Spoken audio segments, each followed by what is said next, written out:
I just spawned in on this beautiful malfunctioning Ark that somehow got destroyed, but I don't really know how that one happened. Now that we've gotten that out of the way, let me tell you about the goals for this video. The first one is that I want to tame absolutely every single creature on this Ark. Along with that, the second one is to destroy the alpha tentacle monster himself, Rockwell. Rockwell used to be a survivor/explorer like us, but he decided to inject himself with a molten element that lays in the deepest regions of this aberrant Ark.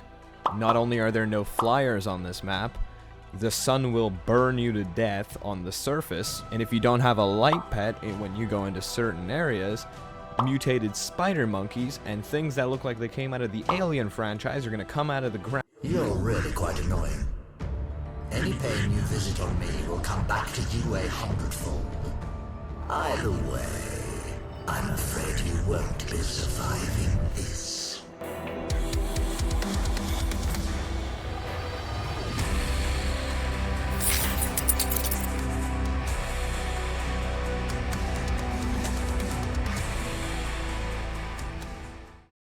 Day 1 started with me naming my character Aberrant Filippo, and also making my eye color purple for probably the first time. And of course I spawned at Portal because that's the greatest spawn ever on Aberration. Also, that waypoint right there is from the previous attempt at this 100 days. Thankfully spawning in was also pretty uneventful. That's a basilisk. So after gathering the basic resources, I got to crafting myself some tools. So after falling my first wood, well, maybe not my first, I started to learn absolutely every engram I possibly could that would benefit me right now. I also got myself a hatchet and some clothes. And then my character is also degraded from rated R to PG. You gotta pay for the premium channel to see that kind of stuff uncensored. Now that I was getting situated with items, I wanted to start the first part of taming everything. Taming something.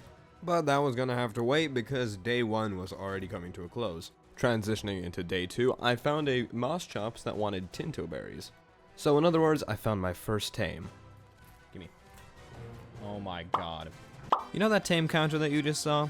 Yeah, that purple one. Well, it's completely messed up because I either miscounted, double counted, or didn't even count a creature sometimes. I can confidently say in this playthrough I did tame every single creature, and you will watch me tame every single creature because I didn't miss a single one. Don't judge off of that, because see, little Simply Filippo, when he got out of the womb, he was dropped on the head a lot. He fell down the stairs, he fell off of the stroller, he fell out of the arms, and honestly, I fell out way too early. And because of my prematurely born brain, I can't really comprehend simple maths, so this is completely on me, and I'm sorry, but it won't happen again. Very creative name, I know. Now that I have a moss chops, I can easily gather a lot of berries and fiber. But I'm probably mostly going to be gathering mushrooms, and also a lot of hide whenever I can. While I was heading out of Portal, I noticed this bulldog that I wanted to tame. Oh, there we go. But I actually decided to swap it out for a better bulldog that I spotted. While I was leaving, I also picked up this Explorer note. I used the XP from the Explorer note to research all of the hide items and also get myself a bow with some bolas. As soon as I could, I also crafted myself a full hide armor set. While I'm heading out of Portal for the final time, let me tell you about the only rules for the entire Tame Everything. The only things that I will not be taming is the Pyromane and any non-tameable creature, obviously. Anyway, and since I bought Bob's Tall Tales, I can make myself look very dapper. After jumping into the water at Portal, the first thing I did was craft myself 2 bolas and 2 clubs. Then I started exploring the nearby area and I saw these 2 raptors, so I decided to bola them and kill them both for their hide. They were both poor levels, so I didn't actually bother in taming them. One of the raptors also dropped me a nice pike that I could use. After using up all of my old bolas, I crafted some new ones and proceeded to violate these 2 raptors. While I was exploring, I also found a dead Gigantoraptor, but it didn't have anything in its inventory, so I decided to harvest it. While I was running into the night, I got drugged by some poisonous spores.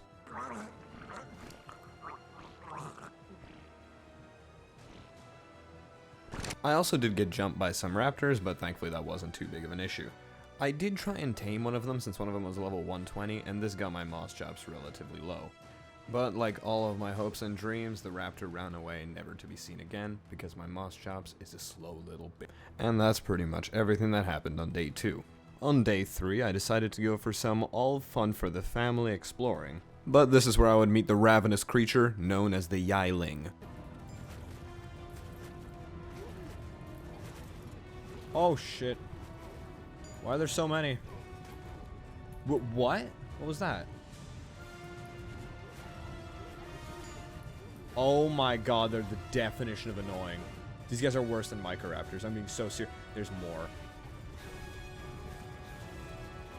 There's f***ing more of them. What is this game? 50 feathers on. That just did 500 damage. That just did 500. I'm so sorry, Chops. You're not making it. Unheard of. I killed one. Stop. Oh my god, I'm screwed. Land down, be a man, fight me.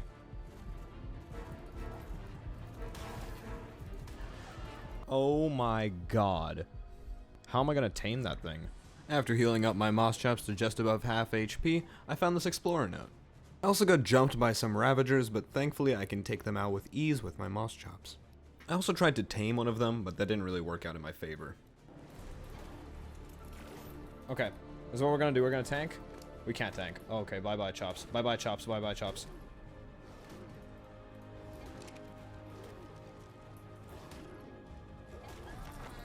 No, Chops.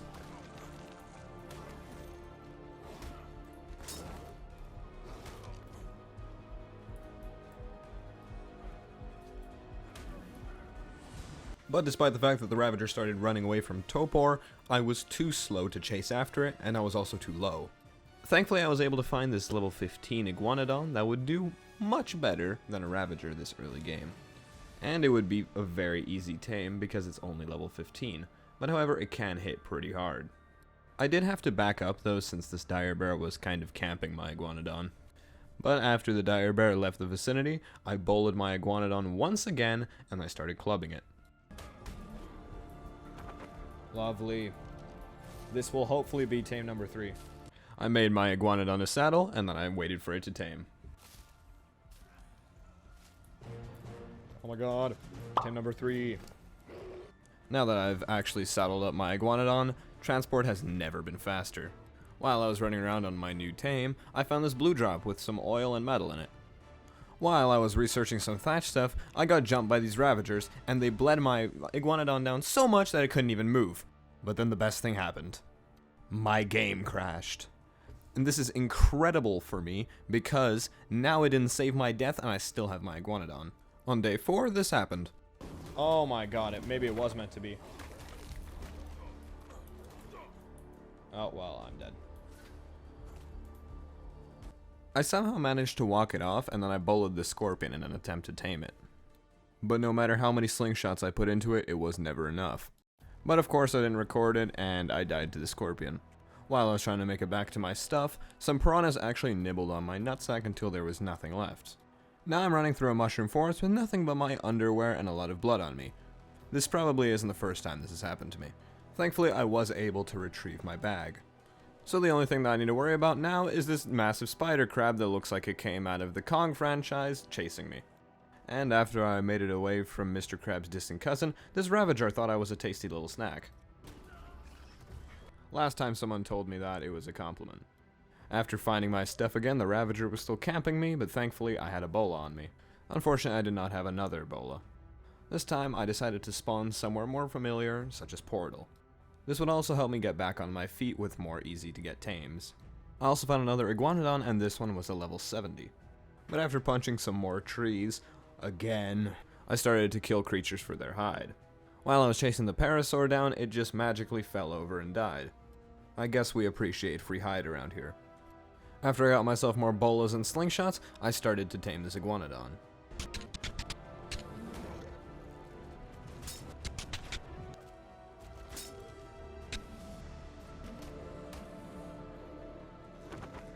While I was waiting for my Iguanodon to tame, I found a Mosschops that wanted Tinto berries. This Mosschops was also a pretty solid level, so I was able to gather some hide very easily. All that was left to do now is wait for my new Iguanodon to tame. On day 5, the Iguanodon was ready, and I saddled it up. Now, with the Mosschops gathering me hide and this thing gathering me wood and thatch, I have a pretty good duo. And with that duo, I started to craft myself some thatch structures. Now that I've invested into this tiny piece of real estate, I can go and farm narcotics on here. Not to eat, of course, but rather just to knock dinos out with. While I was crafting some narcotics, I got into a little bit of a scuffle with a Paraceratherium. Oh no!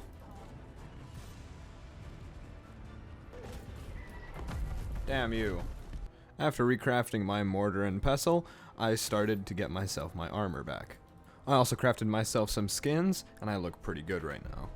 Now that I have tools, armor, and tames, I wanted to go kill a 135 Paraceratherium that had 2 babies that would be really, really good for me.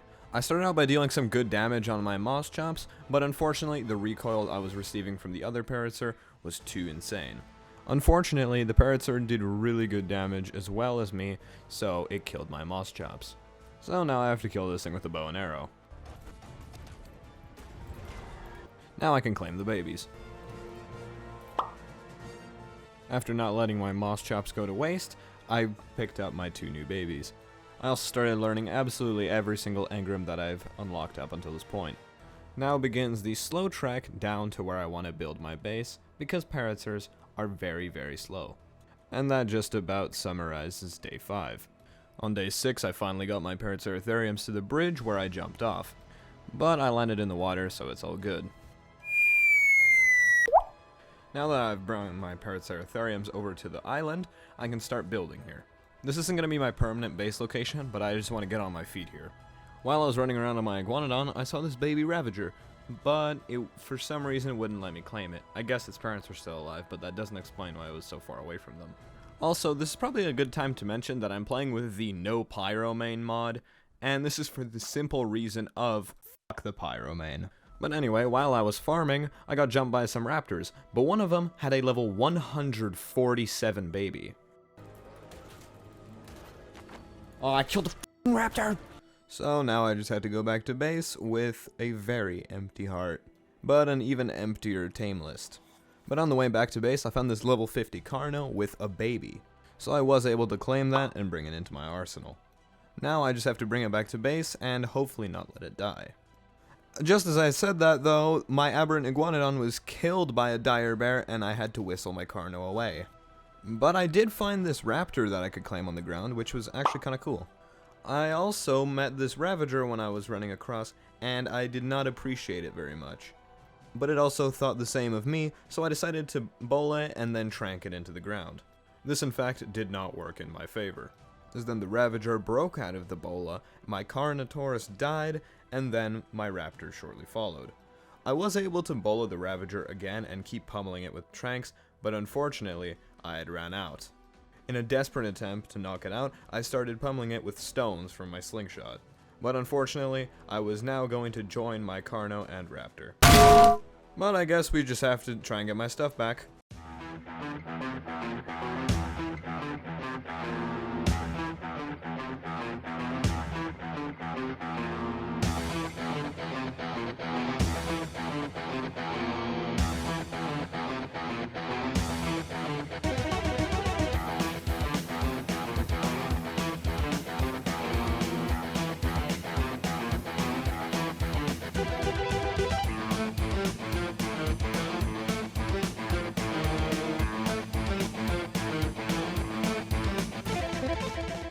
Now that I've regained all of my stuff, it's just time to farm some more things and get more tames. But I do want revenge on those Ravagers that killed me.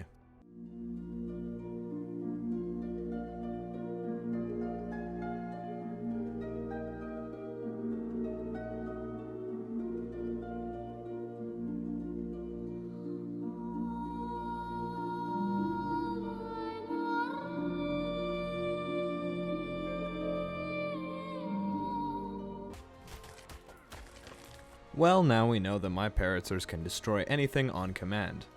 It's just time to go back to base now. The first thing I did when I arrived back at my island was farm up as much of the river rocks as I could because I want to get some metal. So after setting up a little crafting station once again, I got back to farming. And I did this pretty much all night. On day 7, I decided to start smelting all of my metal proceeds from the night before. And if you're still watching up until this point, be sure to join my Discord in the description below. While I'm crafting a lot of narcotics to be turned into trank arrows, I started exterminating the local aberrant trilobite population. I also finally got myself a smithy. After putting it down, I started to put all of my spoils into it. After I placed it down, I decided to start gathering much more metal. But don't worry, as later in this playthrough, I get a lot more metal. But until I get into my new lifestyle of living, I crafted myself a crossbow. This crossbow would help me knock out a lot more creatures with more efficiency. And it also helps that I got like 100 narcotics. And the first thing I did with all those narcotics was smudge the tips of my stone arrows to make tranks to attempt to knock out this Carno. But it was already getting low, so I decided to switch to the lethal arrows once again. I also had a change of heart and decided not to waste my new crossbow durability on that, so I just piked it to death. I also whistled my Paraceritheriums to follow me because I'm going to go out on a little bit of an expedition. A trip to find the mythical Ravager. As many times as I've been killed by them, they're the perfect mount to have on Aberration, and I want to acquire one as soon as possible. But all of these sucked, so I had them eliminated.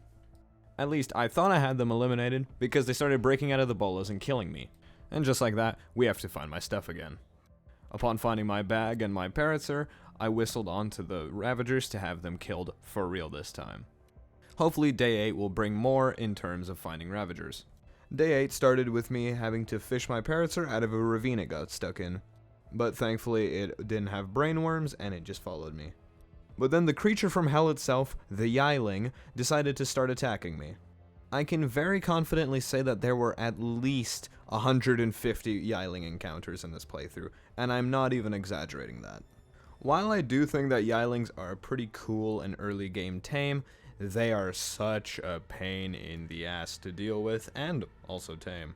While we're on topic of things that are a pain in the ass, I can't seem to find myself a Ravager. I need to get one that is literally just on its own, away from a pack, so I can easily tame it. But then, the most glorious thing happened. I had finally found myself a suitable level Ravager. Level 95 isn't anything too crazy, but it'll do just fine for the foreseeable future. Yes, I'm stalling because I don't want to do the thing. Oh, would you look at that, my montage got interrupted by another unfair death. After spawning back in, I realized I was actually above my tames, so I did this 700 IQ glitch. And just like that, we just survived a massive fall. While I was farming out for some bolas after I had collected my stuff, a Yiling attacked me. Would you look at that? Thankfully, you can bola them. After that little mishap, I was able to bola my Ravager. No. Oh my god. And just like that, we have finally knocked out my first Ravager. After getting drugged by some nearby mushrooms, I was finally able to feed the rabid beast. But it wasn't quite ready to be tamed on day 8. However, on day 9, the game had a change of heart and gave me my first ever Ravager. I have to bring it back to base now, which is easier said than done, considering that everything here is extremely dangerous. While I was running, I found this baby stego that I could just imprint on for whatever reason. But that does mean I have to bring one more creature back to base. I also had to exterminate this raptor pack from my vicinity, but thankfully this wasn't too big of an issue. Later into the morning, I was able to bring all of my creatures over to my little outpost. I also got extremely lucky because my Paraceritherium had a brand new metal hatchet in its inventory for me, probably from the raptors we killed. I'm still not sure why Ark actually gives you metal tools for killing such small creatures. While there was an earthquake going on, I figured out the best movement strat. Whoa! Yo! That was the best jump. That actually that made me happy. That I got lucky like that. That's crazy. First thing I did when I got back to my smithy is craft myself a Ravager saddle and get myself a metal pickaxe. And just like that, we are about to get carried by this Ravager. The first thing I did was actually bola this raptor and get it knocked out. The plan is I was just going to leave it here and come back and fully tame it later. I also think that the Ravager is probably the best early game movement mount. Especially since it can go on these natural zip lines and climb on them, which is really cool. So now we can get across absolutely anywhere with ease. And I was able to jump over everything too, which makes it even funnier. After a short little trip, I was able to get my raptor fully tamed. And I guess I forgot about the fact that I've already tamed a baby raptor, so this thing didn't actually count towards the total tames. After that worthless tame, I started farming up as much metal as I could on day 10. After getting a pretty solid amount of metal, for only farming river rocks at least, now I wanted to go on a new expedition to go and farm some big metal. But that expedition required me to go to the blue zone, so I tamed up a bulb dog so no nameless come out of the ground to get me. So, let's hope my first expedition in the bioluminescent zone doesn't end absolutely horribly.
If you can't tell, my metal run was absolutely disastrous.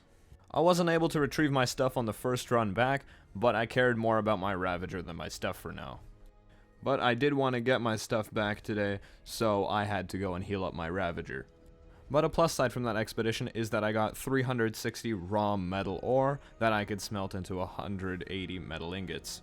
Yes, I forgot to record me getting my stuff back. Returning back to my base with only a few Yiling feathers in my Ravager, I deposited all of the raw metal into my forge. The reason I went for this metal run is because I want to get myself a gas collector so I can craft myself some hazmat suit pieces. You're gonna need hazmat if you want to go into certain areas of this map, because if you don't have one, you're gonna die to the radiation.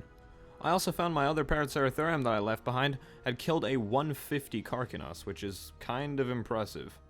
I used the organic polymer from the Carcanos to craft myself a full ghillie suit, with a new skin. And I can't lie, I'm a big fan of this skin. The last thing I did was look for roll rats, because whenever they burrow, you can actually get red gems from them, and red gems are extremely important to crafting the gas collector. And now I just had to wait for this overgrown rat to burrow. But unfortunately for me, it's only a chance for the red gems to drop from it. Well, once I actually got some, I had to run away because I had two very angry rats following me home. On day 12, I found this level 120 Carnotaurus that would be really, really good for me. So instead of explaining its uses, how about I just do the thing again? Good. After delivering a barrage of trank arrows onto the Carnotaurus' face, it finally got knocked out. I also was able to research all of the hazard items, which is really good for me. After putting a lot of raw prime meat in the Carno's inventory, all I had to do was wait. While I was waiting on top of a rock for the Carno to tame, some raptors started to try and jump me, but they couldn't reach me. Shortly after though, the Carno was tamed, and it helped me exterminate these rabid little creatures. Before heading back to base, however, I picked up a lot of crystal from these nearby green gems. A new plus side of having my Carno is that it absolutely destroys everything around it, and minor spoilers, but this Carno absolutely carries me in this playthrough. We were getting followed by a basilisk, but thankfully this wasn't too big of an issue. The overgrown snake decided not to chase us back to my island, which is really good for me. The first thing I did when I got back is craft my small arms dealer a brand new saddle. So now I have a really good powerhouse along with my Ravager. The first thing I did with my Carno was actually go and tame myself a Doedicarus because I need an easy access to stone.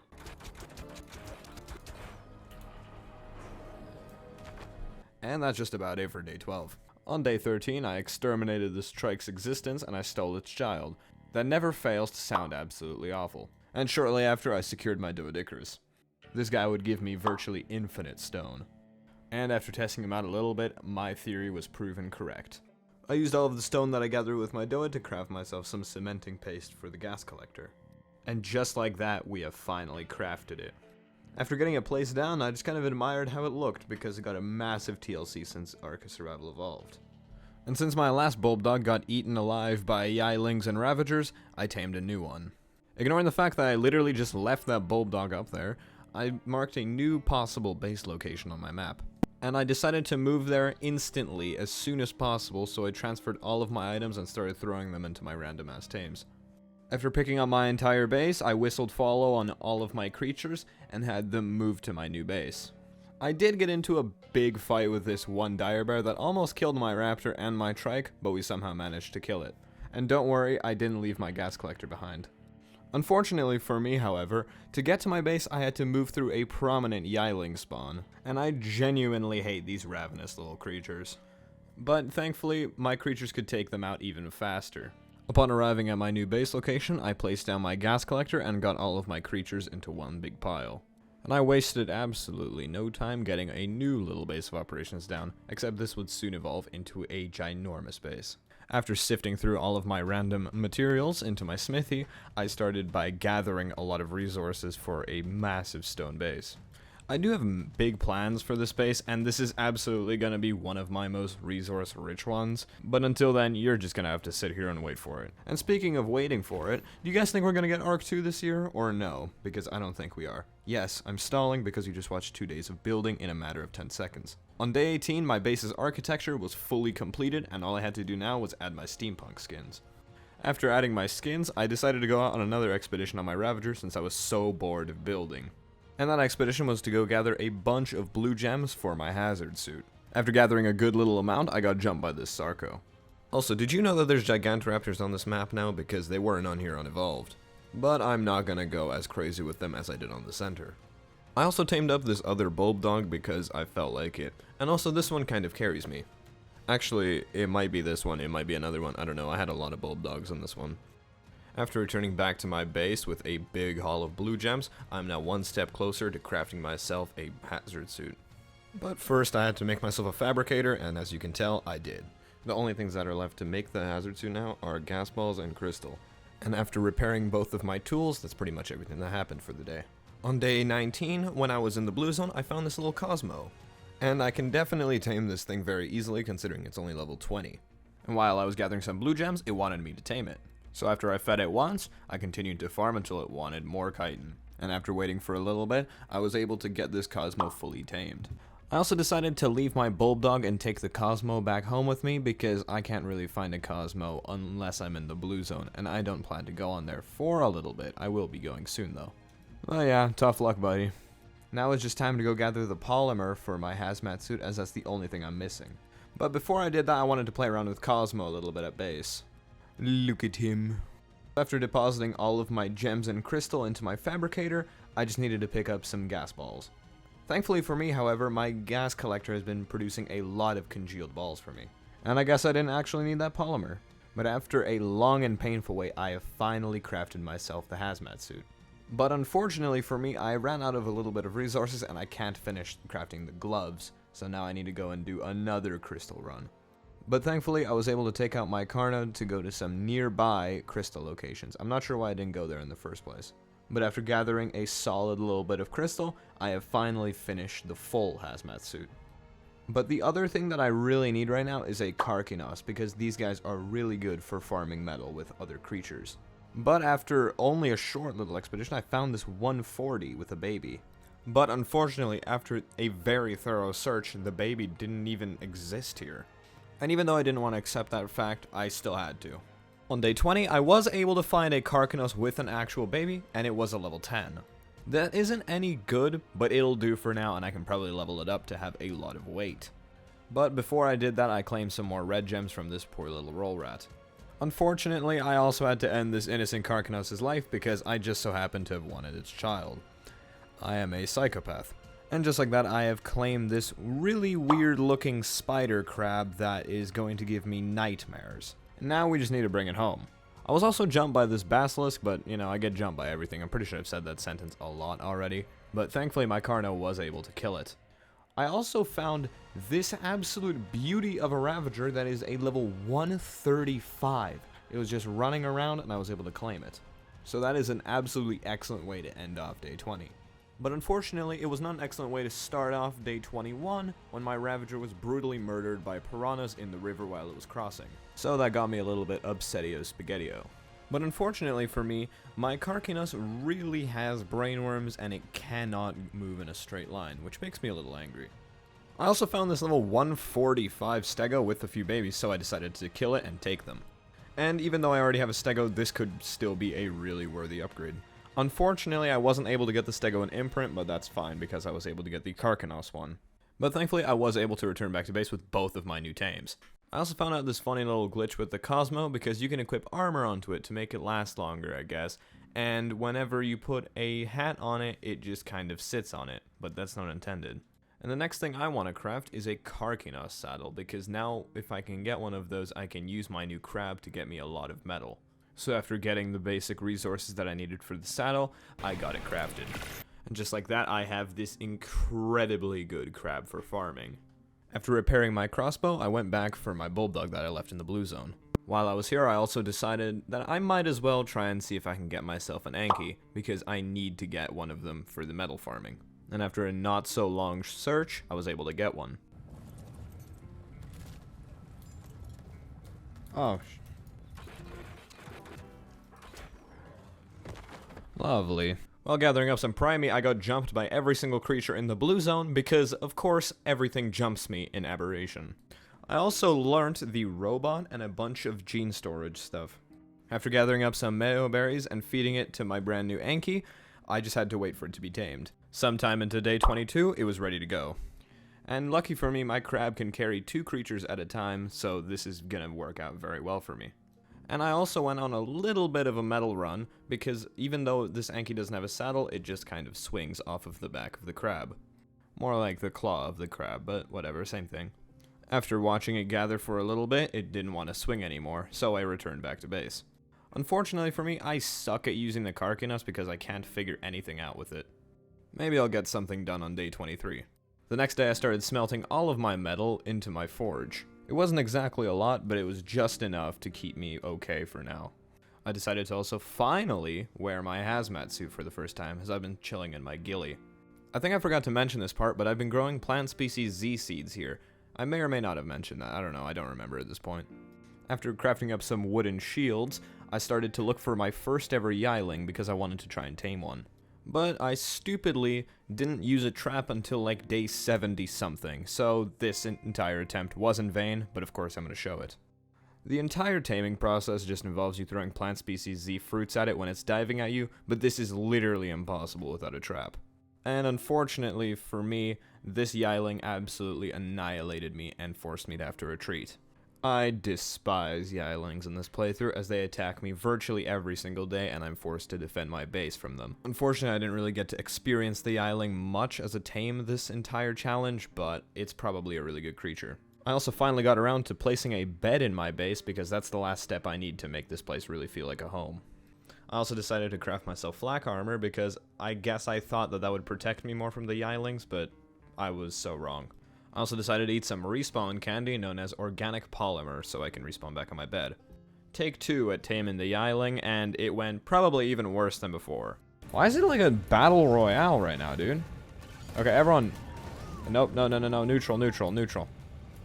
Attack my pretties. Unfortunately, the Yiling is still out of my reaches to tame because I guess I just suck at it. So here it is. The starting of the war zone that is my base. Yilings literally thrive here. I am in between 2 of the biggest spawns for them, and they just enjoy harassing me.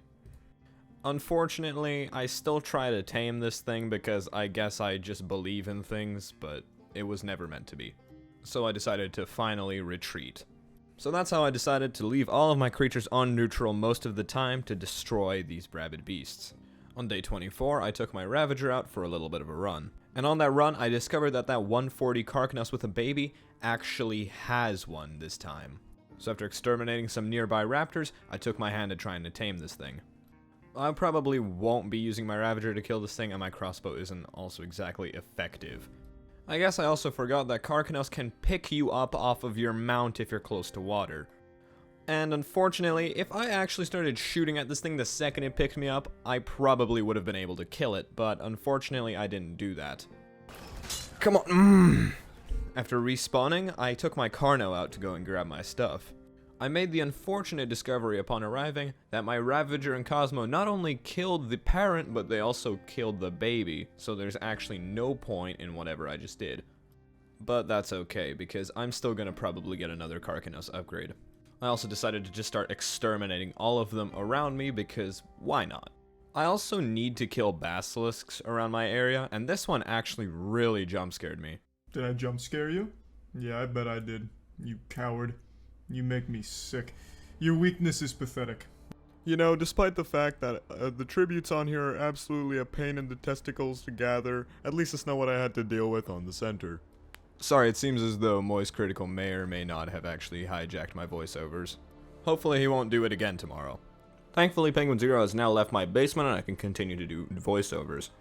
I also continued my mass genocide across this arc because, you know, what's a Simply Flippo video if you don't have genocide? Of course, I also had to clear out this Gigantoraptor from nearby my base because no birds are allowed near my base, especially not these Yilings. I also crafted myself an Anki saddle, finally, because I want to do a big metal run. After picking up my Anki with my Karkinos, I took it over to the blue zone. I actually got so much metal from these runs on Aberration that I never ran out. Because honestly, Aberration is the best map to farm on, and there's no question in that. There's also like this little bridge where there's a bunch of rocks that are all metal nodes, and it's absolutely insane to farm on. I also like the linear way of farming on this map because it's all just in one big location. On the center I had to move around a lot, and this time I can just place my Anki in one little area and it'll gather thousands. Anyway, the main thing that I'm actually farming for right now is a blimp, because that can transport all of my creatures across the map with ease. This time I didn't actually do too crazy of a metal run, but it gets really, really good later. After returning back to base, I deposited all of the metal into my forges and started smelting them, and that's pretty much it for day 25. On 26, I started gathering some resources for some more forges. Of course, I also got attacked by some things, but that wasn't really too big of an issue. But right now, I'm gonna focus on crafting more forges, and I'm not gonna let her distract me during that. But after crafting a pretty solid amount for now, and I decided to go and place them down. Since I had a lot of wood left over, I put 100 in each forge. After that, I looked at the resources I needed for a blimp, and the metal has already been taken care of, but stuff like the electronics and polymer is going to be very annoying. So I decided to take care of the electronics first, and the main ingredient I need for that are silica pearls. While I was at this river that has the silica pearls, I found this otter that I would want to tame, so there we go. So after that freebie tame, I continued gathering pearls. Unfortunately for me, this place isn't exactly the best place to get them, but it will work for right now. While I was gathering some on day 27, my otter died. Now, that shouldn't actually be too surprising. I took it as a baby and I never really fed it, so this might be child neglect. Thankfully though, I was able to gather all of the pearls I needed, and I even got some more congealed gas balls from my collector. I also started taking out all of my metal from my forges because it's been smelting up rather nicely. Thankfully, I was also able to finish crafting all 30 electronics that I needed. Along with this, I made a zipline for my crossbow that I could shoot into the ground, and it would connect to this hill so I can have another easy access to some wood I couldn't get to before. And this is going to be very beneficial to me because I absolutely need to get to wood sometimes. I don't exactly get a roll around until later in the playthrough either, so I always just use my hatchet until then.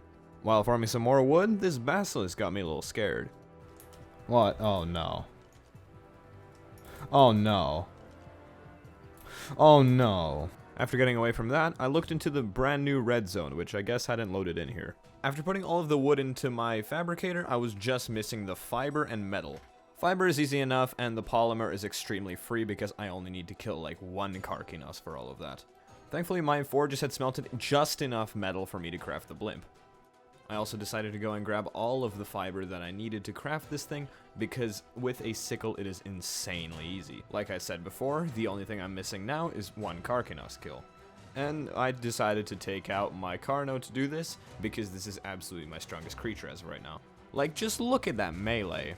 He was leveled up a lot when I was on that expedition with my new Karkinos. Thankfully, this was insanely easy to do because my Carno can destroy anything. I also decided to go and kill some trilobites because I needed the oil that they drop. I needed the oil because I need to craft gasoline with it to power my new blimp. But that's about it for day 27. After jumping off of a hill onto my base, I stuck the landing with my Carno. Also, after depositing all of my polymer, I finally crafted the blimp. My plan for this Zeppelin is that I am going to get my first rock drake with it. But after placing it down, I still didn't realize what I was in for using this thing. Because Aberration is a no-flyer map, and this kind of ruins it, and it doesn't really help that it's pay to win. Anyways, I made myself a glide suit and a zipline motor attachment. I made sure to put these on my hazard suit, so now I have some new attachments. Anyways, my plan for this is I'm going to fly down to the bottom of the map with this Zeppelin, and I'm going to use my Carno to kill every single thing down there. And hopefully I can use my new glide suit to get from nest to nest until I get a good rock drake egg. Of course, I also made sure to craft some extra gasoline, because you never know if you're going to run out. I also decided to get suited up right here and now. I do think that I'm pretty ready for this expedition how it is, and I can't wait to see how this is going to turn out. Really quickly though, I had to go and get some crystal with my Anki. Fortunately for me, there was a lot of crystal literally right next to my base. But after a short run, I returned back. I also crafted a brand new hazmat suit on day 29 because I don't know if mine is going to break or not. But just like that, we are ready to head into the dangerous Radiant Red Zone. After actually ascending with my blimp, all that I needed to do now was descend into the most dangerous pit in the game. Hopefully nothing will go wrong, right?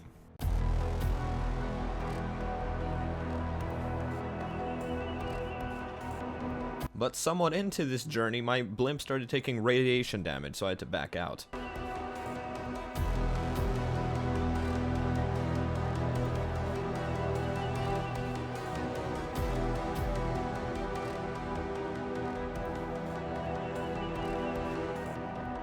After me parking my blimp, I realized that I can't take this in any further. So this means I have to go in on my Carno.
Just like that, we have stolen my first rockdrake egg on day 30, and that is a level 175. So that's an extremely good first egg for me. So I would say that was a pretty eventful first rockdrake egg hunt. I arrived back at my blimp later that day, and it was really damaged, but it still works the same. I had to use resources to repair this thing because I didn't know that you could actually heal these things with the plant species Z fruit, which is really weird, so that set me back a little bit of resources, but that's okay.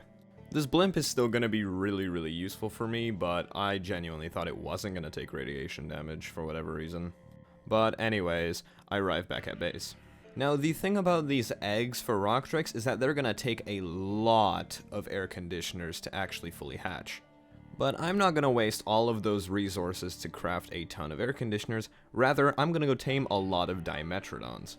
The thing about Dimetrodons is if you level up their melee, they work exactly like air conditioners because I guess their sails have whatever in them.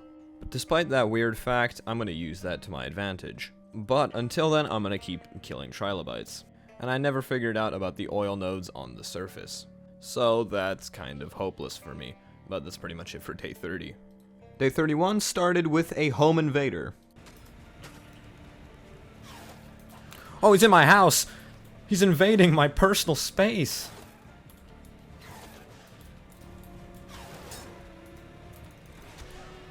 Dirty sky rats.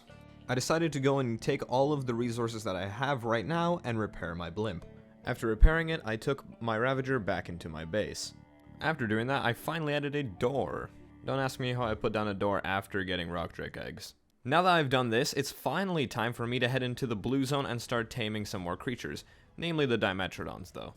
After loading up my blimp with some more gasoline, I placed down a mortar and pestle on it so I can craft narcotics for trank arrows on the run. After doing that, I put my Carno on the blimp as a protection escort, and we headed into the blue zone. After landing my Zeppelin on a nearby land bridge, I discovered a ton of Titan boas surrounding this purple drop.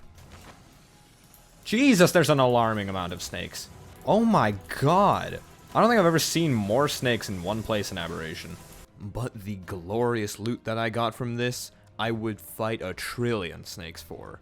I got a really good roll rat saddle and a excellent Megalosaurus saddle blueprint. This means that when I go into Alpha Rockwell, I can have my Megalos be even more protected because I am going to be using Megalos for the boss fight. I saw this cute little Cosmo that I wanted to tame. Even if I already have tamed the Cosmo, this one would still be an upgrade. After playing some more red light, green light with it, I started the process. I did try and get jumped by this Titan boa, but I couldn't keep moving because if I did move, the Cosmo would attack me in this instance. So this didn't really work out in my favor. But that's fine because I was able to completely resume the taming process. Also, this rockdrake thought it would be funny to try and interrupt my process of taming this, so I showed it how I felt about that. Unfortunately, I also messed up a little bit and this Cosmo started to web me for whatever reason. So that's a fun way to end off day 31. Day 32, however, I almost had the Cosmo tamed, but not quite there. However, I was able to get it fully tamed later into the day. So I loaded it onto my blimp and I continued it further into the zone.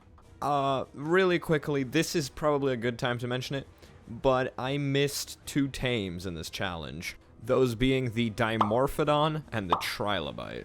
My excuses for not taming either of those creatures is firstly, I didn't know Dimorphodon spawned on here as this is a no-flyer map in any way, even if it's just a shoulder pad, that's just stupid. And as for the Trilobite, I actually tamed the Coelacanth, Saber-toothed Salmon, Lamprey, and the Piranha in this thing, but I genuinely didn't think that the Trilobite was one of them for whatever reason, so I didn't actually attempt that. My bad. Anyways, I did manage to find one Dimetrodon, so now I just had to tame it. Oh, sorry about that. Oh, yes. One thing that I did know about Dimetrodons is they can definitely hatch a rockdrake, but I'm still gonna need a hefty amount of them. Of course I didn't record this.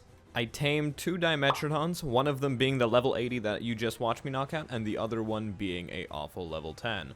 I promise, if it ever occurs again where I don't record me taming something, I am going to listen to the Ark gods and delete my channel forever. But as of right now, I just need to get all of these Dimetrodons back to my blimp. A megalosaurus also literally spawned in it, which kind of scared me, but thankfully it was all okay. While I was attempting to get them on because I had to drop them off of a cliff, one of my Dimetrodons got glitched under the map somehow. But then, they literally teleported to the surface! So I'm sorry, but I had to fly up and cheat to get it out. But literally, this is the dumbest glitch in all of Ark. I've never even seen this happen. So that's a pretty weird way to end off day 32. However, on day 33, I got all of my Dimetrodons onto my blimp and I was moving back to base. Essentially, my plan for these Dimetrodons is I am just going to breed a ton of them, like a metric shit ton. Of course, I was also greeted by the disgusting skyrats known as Yilings the second I got back. But in the midst of all the chaos, Nameless started spawning. But honest to God, I have no clue why there are Nameless around my base. This is a glitch that happens a few times in the playthrough, but if I don't mention it here, it's just because I had to leave and rejoin to fix it. I also checked to see if my Dimetrodons could actually incubate the rock drake egg, but they couldn't. Also, my house is made of stone, so the insulation in there is actually really good. So I decided to take apart some walls and throw my Dimetrodons in there, as I'm just going to breed an army of them in there so that they can just mass hatch these eggs. Even indoors, though, my drake still wasn't wanting to hatch. So just before the day ended, I started breeding my Dimetrodons. After logging back in on day 34, I continued doing what I was doing yesterday. I'm also fairly confident that I'm going to have a lot of Dimetrodons very, very soon. But after not too long of a wait, I had my first ever fertilized egg. Thankfully, these eggs can hatch pretty quickly because of the suitable conditions in my house. But after a few minutes, I had my first ever baby Dimetrodon. There's going to be a lot more, I'm sure, but it's also good that this one is a female. Also, it's really nice that I don't need to actually imprint on any of these things, since they're not really going to give me much of a boost if I do or not. But it's just pretty much strength in numbers. I also was able to get another egg incubating. So of course, when I got that hatched, I imprinted on it and I just continued to keep raising them. But the day was pretty repetitive as I just continued to keep getting more and more Dimetrodons. Sometimes I also got really lucky and I got triplets, which will really help on my egg production. I also don't want to mention that I'm breeding the same family and siblings together over and over, and over, and over, and over. Every single video that you watch of me, it's just going to be degrading more and more into insanity. Anyways, everything is fine. But after breeding a few more Dimetrodons, something magical happened. Just before the day ended, my drake egg started incubating. On day 35, I was still waiting for this thing to be fully hatched, but it was going to be ready very, very soon. So after a little bit of a wait, my first rock drake was hatched. 3, 2, 1. That is a beautiful rock drake. Look at him. Her. But unfortunately, the one thing about rock drakes is you can't feed them raw meat. They want nameless venom. This only applies for whenever they're a baby, but that's fine. Also, recently, more nameless spawned at my base, and they dropped some nameless venom upon being killed. So that's kind of lucky for me, actually. Thankfully for me too, I was able to get my rock drake imprinted. So this means that she's going to be much stronger than before.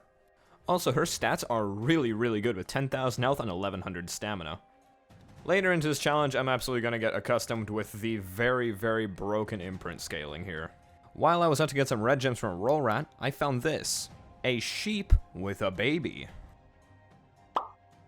That's actually pretty lucky for me, because sheep are actually kind of rare. Anyways, I continued to keep trying to get some more red gems from the roll rats around me, but I also made sure to exterminate basilisks if possible, because they're a tribute that I need. Anyways, after that, I continued to go and farm more red gems from roll rats. I know it's not really a guaranteed spawn if the red gems actually drop, but it's whatever, and it's kind of efficient. But after gathering some more red gems, that's pretty much it that happened for day 35. On day 36, I had to find some new rats, because every time I steal their gems, they decide that they want to attack me and they don't want to go into the ground anymore.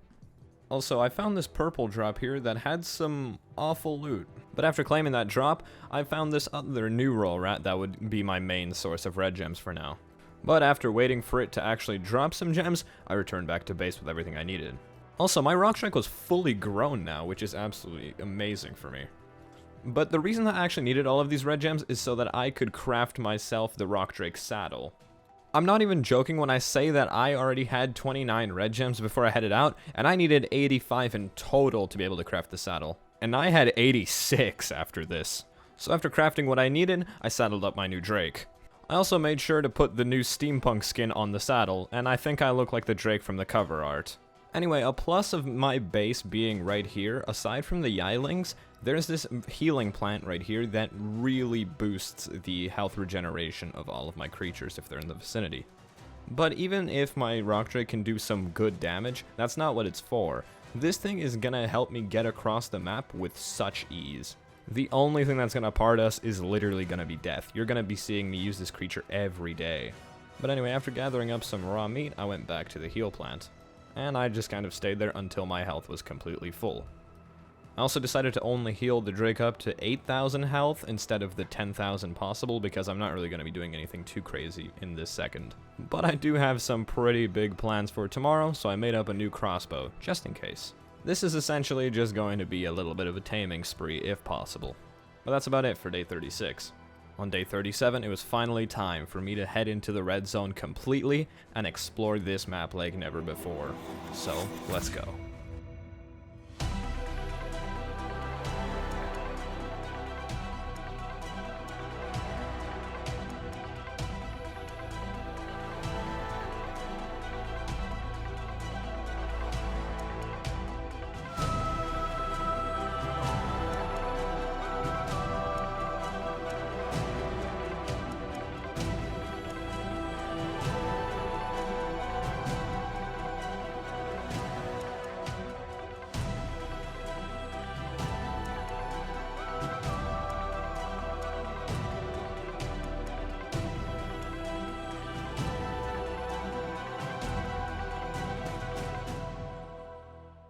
As you can tell, my rock drake is extremely good at traversing this map, and there's not much that can stop me, except for... Oh, that's a new issue. I don't think I can take a Reaper this early on, because I don't really have anything too strong to take them out. So as of right now, if I'm ever going to see one, they're going to chase me out of wherever they don't want me. So that's going to be a pain to tame. Anyways, I killed this basilisk that was over here because it was a low level and it was already injured beforehand. Anyways, I'm probably not actually going to go on that taming spree right now, as there are other things that I want to worry about. Anyways, I deposited all of my stuff into my fabricator at base because I don't really have any proper storage.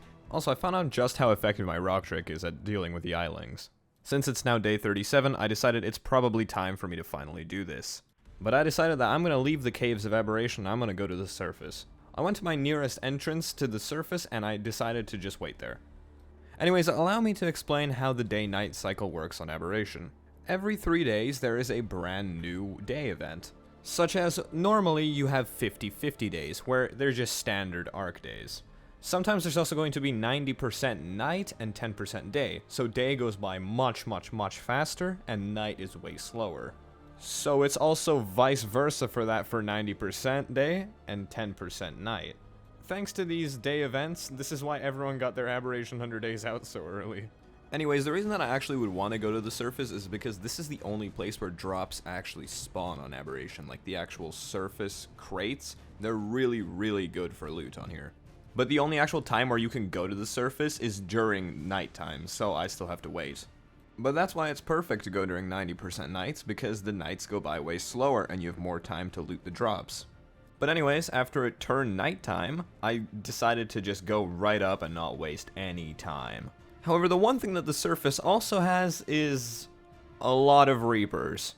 But I mean like a lot of Reapers. Like too many Reapers. Like way too many Reapers. Just look at this. Oh, wait. Let's go over here. There are so many. But thankfully I was able to kite most of them away and I was able to get my first drop. I did get some good stuff like a saddle and some armor, but it's not really too crazy. What I'm really aiming for is a good percentage shotgun because that's absolutely necessary for the boss fight. Another thing that's necessary for the Alpha Rockwell boss fight is a Alpha Reaper King Barb, and those are very rare. No, this isn't a stupid voiceover where I'm saying, oh, it's so rare, and then I find one. No, that's not one of those, but genuinely, it's gonna be very difficult to get one of those. Anyway, now you can see what I meant about all those Reapers. So, it's very insane, this overspawning. Anyways, whenever a new drop spawns, I just chill up here because no Reapers can get to me, and I just get a nice view of the entire surface. It is really boring to stay up here the whole time because you're just waiting and then going down for drops, and that's just like rinse and repeating. But yeah, that's about it for day 37. On day 38, I went for this purple drop with all of the Reapers next to it, and oh my god, it had some great stuff in it. Also, I looted this blue drop over here, and it had a Ascendant Ravager saddle along with some other goodies. The purple drop gave me a really good Ascendant Megalosaurus saddle and a really good Ascendant Flag Gauntlet blueprint. So yeah, this is pretty much just always going to be my night on the surface. I sit up here and I wait for the drops to land, I pick up the drops, and I go back here until more come, and the surface gets set on fire. But yeah, I just continued to loot drops pretty much all night. And this yellow drop was insane.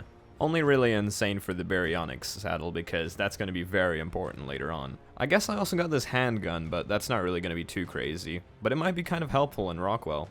But when I was going to loot the last blue drop of the day, something catastrophic happened. When I hopped off of my rock drake, I got tail swiped by a Reaper. It's kind of insane that that just did 215 damage to me when I'm in full armor. Anyways, the bounty I got from my first night on the surface was actually pretty good. But unfortunately, it's still not what I need. What I really need right now is an Ascendant shotgun, because if I don't get one for Rockwell, I'm going to be very screwed. After arriving back at base, I was still greeted by the annoying sky rats known as Yilings. After dealing with those nuisances, I deposited all of my loot into my smithy. I also decided it's probably time to put down a few of my Dimetrodons. They just don't serve a purpose to me anymore because they just take up space in my base and there's nothing I need to hatch just yet. Besides, most things, aside from rock drakes, will hatch with like 2 of them anyway. But after getting rid of a few more, I just decided to hold on to the rest for now. But by hold on to the rest, I mean take them all outside and have my Carno deal with them. But after deciding exactly which ones I want and which ones I don't, I got rid of them. Anyways, after sorting that little mess, I got back on my rock drake and I headed back up to the surface because I want to take advantage of this 90% night as long as I can. So that's exactly what I did.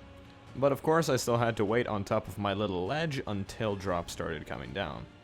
And once they did, I decided to just go for them and not give it a second thought. This was extremely risky considering that a Reaper could probably 2-shot me, but it's whatever.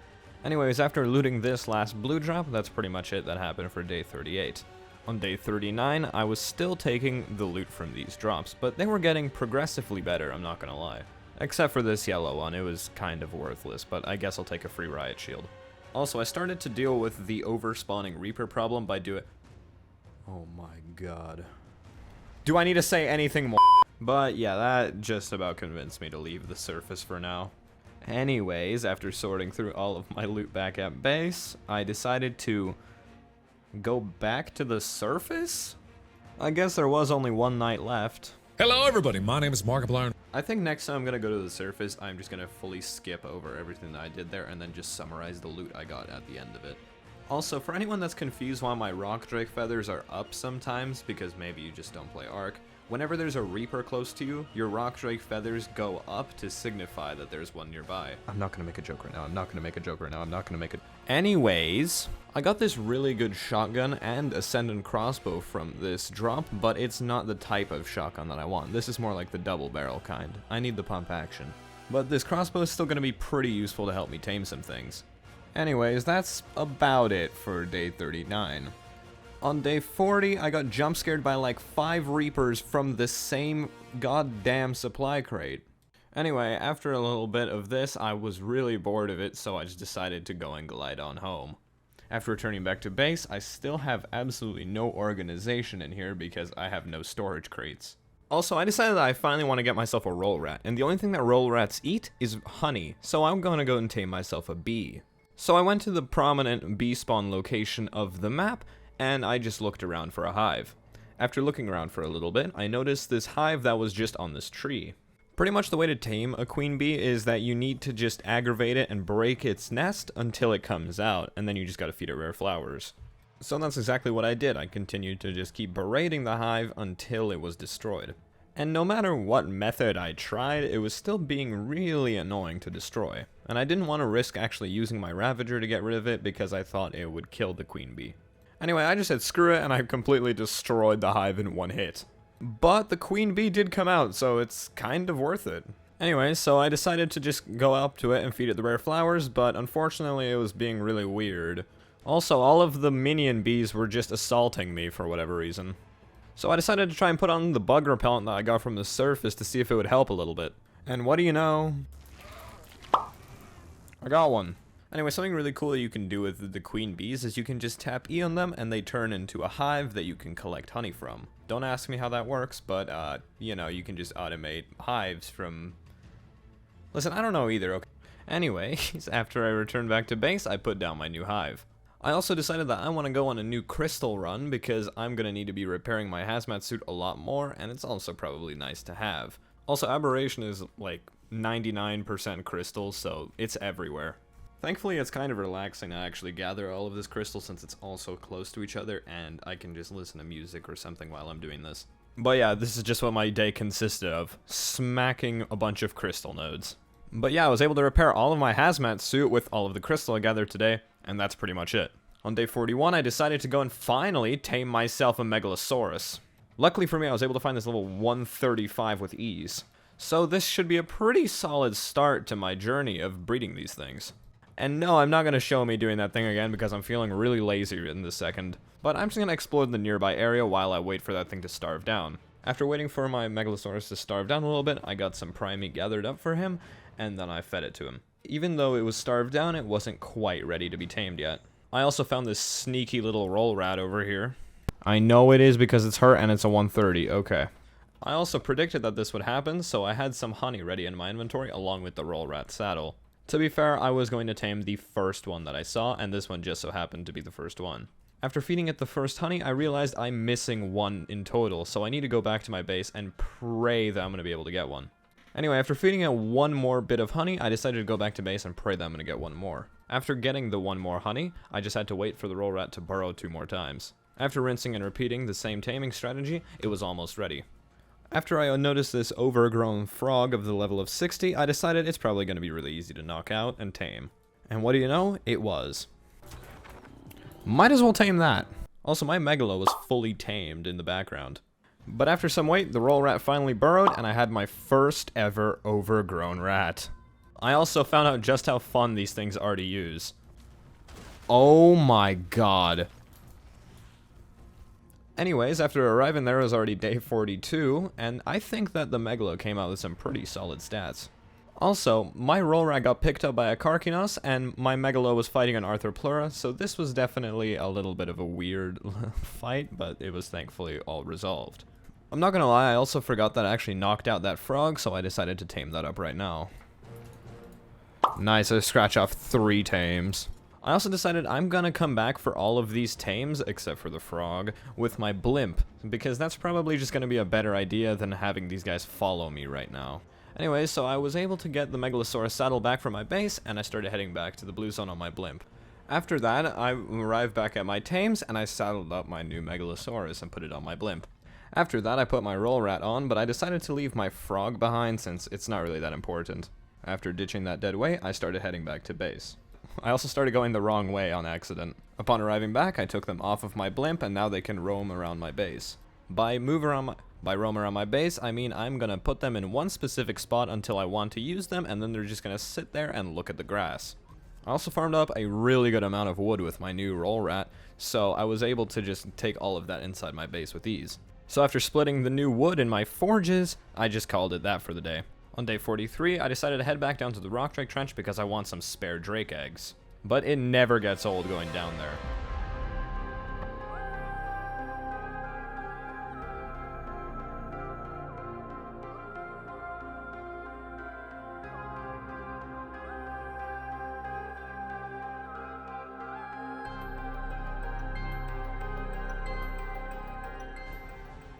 Anyway, the first egg that I found down there was a level 45, but at the same time I don't really care what level they are because they're all going to be sacrificed. Soon I'm going to be inviting somebody to play with me, and we're going to go and try and tame a basilisk.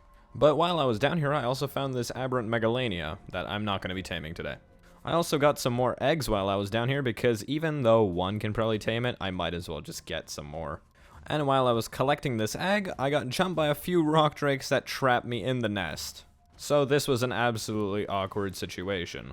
However, slowly but surely I was able to kill them off. And I continued to keep grabbing some more eggs until I was satisfied. So after that was done, I decided to start climbing out of the red zone. I'm actually so glad that rock drakes can do this. This is probably one of my favorite things to do in Aberration, just climb out of the red zone. After arriving back, I got jumped by more Yilings, because of course I did. I genuinely have been cutting most of these encounters out, but there's probably been like 50 up until this point. After dealing with those nuisances, I put my rock drake eggs into my smithy because I still don't have a fridge or any proper storage. So in an attempt to get rid of all of the yilings that are spawning in, I decided to start crafting some foundations to try and block their spawns. Little did I know this wasn't actually going to be too helpful as of right now, but later into the playthrough I would get less yiling encounters. And speaking of yilings, I put on my best kite and armor set and I equip my riot shield because I'm going to attempt to tame one without a trap again. Little did I know that this was going to be absolutely catastrophic because it always is. So let me describe how this tame attempt went. Awful. On day 44, this was still going unimaginably trash. So after being left on 8 HP, I decided to just leave. And to add insult to injury, the second I got back to base, I got attacked by another one. After arriving back to base, I picked up my baryonic saddle that I got from the surface because I want to go and attempt to tame one. I'm also going to take my blimp out to tame this baryonyx, and I'm going to leave my rock drake here to heal. Since my Carno has already carried me, now it's the Megalosaurus's turn. Anyways, the reason I'm actually going to tame a baryonyx is because I need it for one of the caves I'm going to be doing later. After arriving at the Crystalline Lake later into the day, I found this 140. Now the only issue that I have to deal with now is this Carkinos that's kind of bothering me right now. Thankfully I was able to snipe it to death.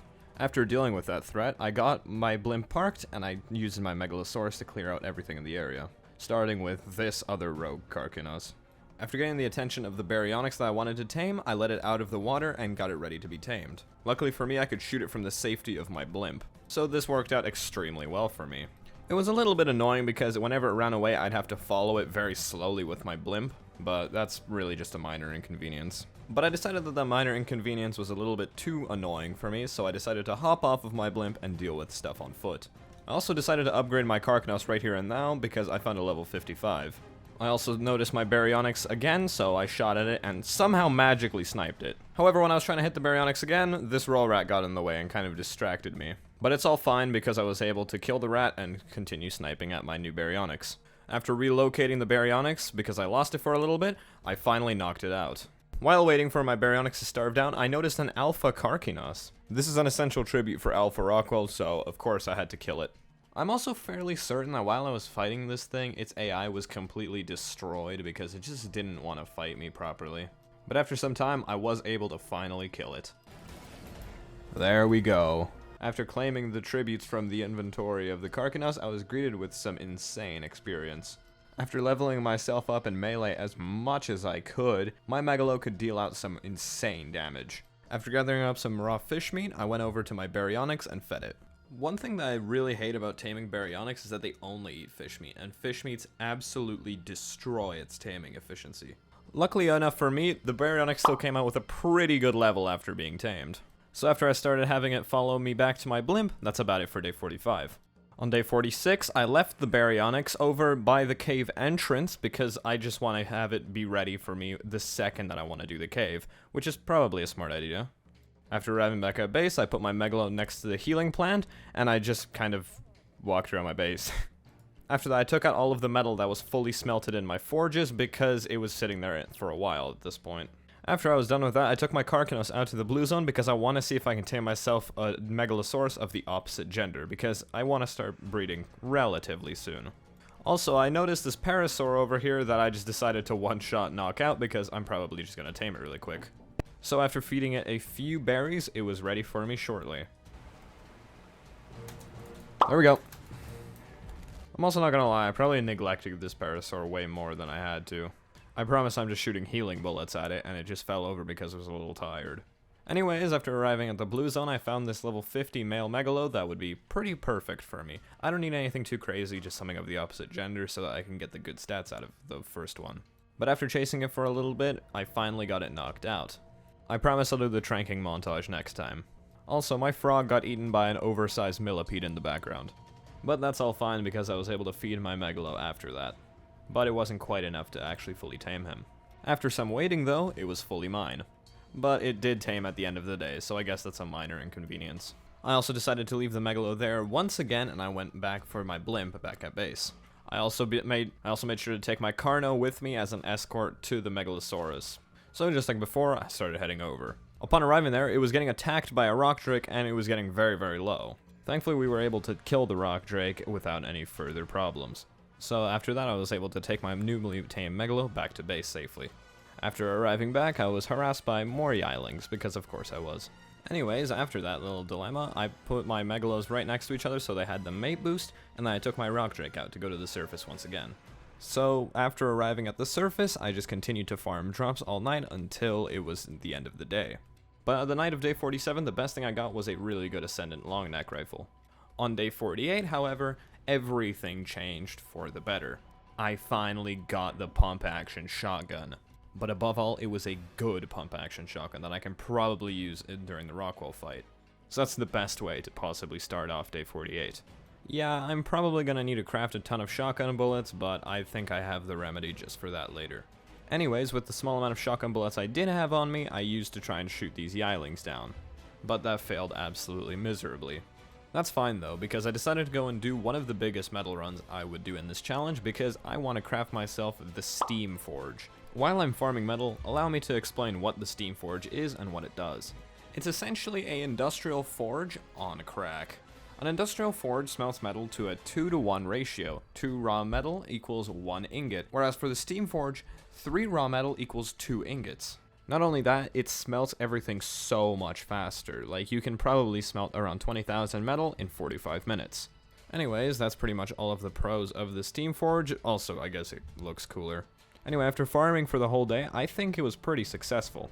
Anyways, after arriving back at base, I split all of the metal evenly into my forges. Also, I'd like to mention I just pulled 12,618 raw metal from that run. That's just insane. So after putting all of the metal into my forges, I went out on my roll rat to gather a little bit of wood. And that's pretty much it for day 48. On day 49, I looked at all of the requirements that I needed for the Steam Forge. By far, the absolute worst thing that I needed to get was the electronics, just because it's always a pain to get the silica pearls. So I decided to get a start on those silica pearls by going over to the Fertile Lake. The Fertile Lake has a bunch of these little patches of silica pearls, that's the best way to get them, but later on I'm gonna get a anglerfish and I'm gonna be balling with silica pearls. Also, if you're wondering about that icon, I got an insanely good scuba tank from the surface.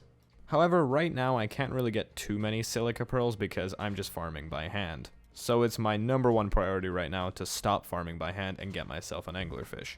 So that's exactly what I set out to do. Pretty much you can fish basket anglerfish and then you can take them out in any single body of water that you want to, so I'm gonna transport it from the blue zone to the Fertile Lake. Truly a 700 IQ play. So after finding the first anglerfish I saw, I started tranking it out. After getting the anglerfish knocked out, I started farming resources for the new fish basket. And that's about it for day 49. Day 50, of course, I didn't record me bringing this anglerfish over to the Fertile Lake. I started farming as much silica pearls as I could possibly gather. At least I thought I was going to, but my anglerfish was perpetually glitched from the fish basket and I couldn't actually harvest any of the pearls. So I had to spawn in a brand new one of the same level, and the only difference with it is it's a different color. And there was seriously no fix to this. Even unclaiming it, reclaiming it, leaving the game and rejoining, nothing would have helped. So I put down the original one, and I continued farming pearls with my new one. This did pretty much take me all day, but again, I literally forgot to record me actually taking my original anglerfish into the fish basket and bringing it across half of the map while I was getting tormented by every single underwater creature. That would have been really good to have in this video, but of course I didn't. Wait a second, wasn't I supposed to listen to the Ark gods if I didn't tame another creature?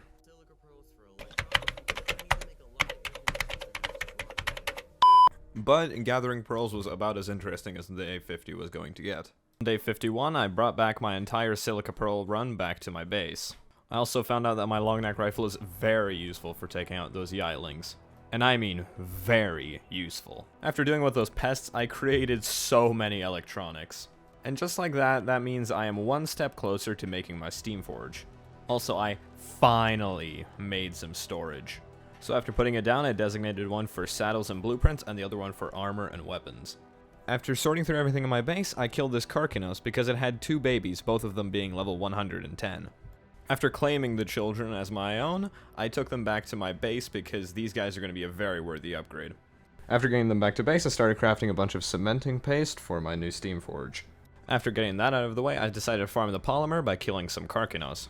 After gathering the polymer, I went back to my base. After I arrived back, I put all of the stone back into my mortar and pestle because I wanted to keep crafting as much cementing paste as I could possibly get. This is also probably a good time to mention that my Karkanos are both fully raised. Also, the only thing I really need to worry about for my Steamforge is the polymer now.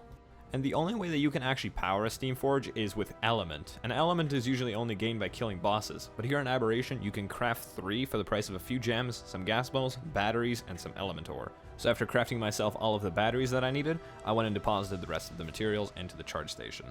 The only real thing that I'm missing right now is the element ore, so that's what I'm going to go and get right now.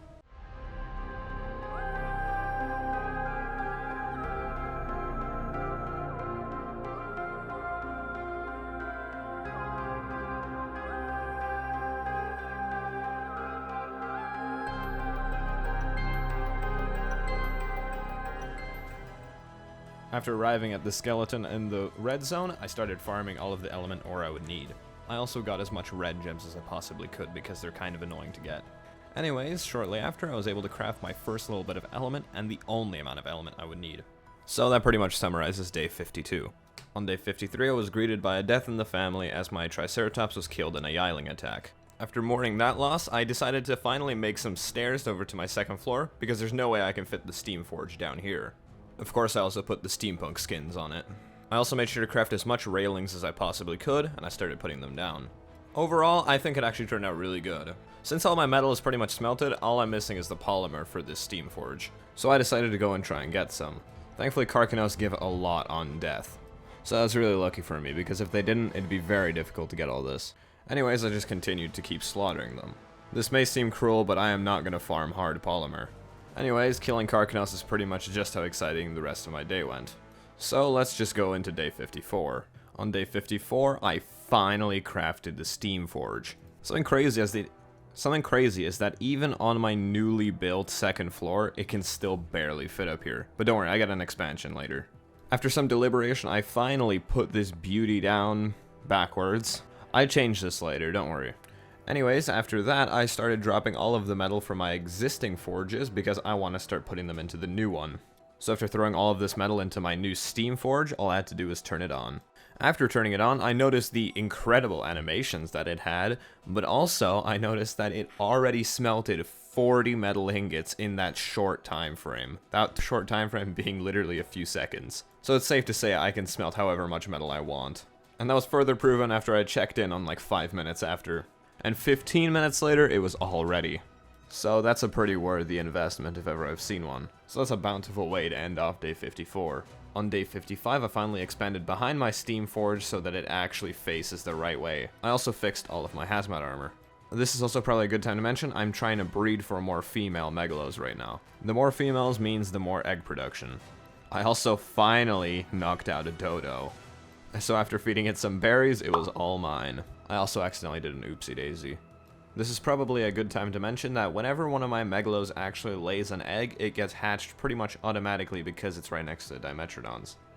Anyways, I finally got around to crafting myself a generator and a fridge. After putting down my generator outside, this meant my base finally has power. So I also put down my fridge right after because now I can store all of my food in there. Anyways, my Megalosaurus was finally hatched, and it was a female with both of the good stats. So in other words, exactly what I'm looking for. This is what I'm going to be naming all of my female boss breeders, by the way. I also finally built some lights for my base. It's about time.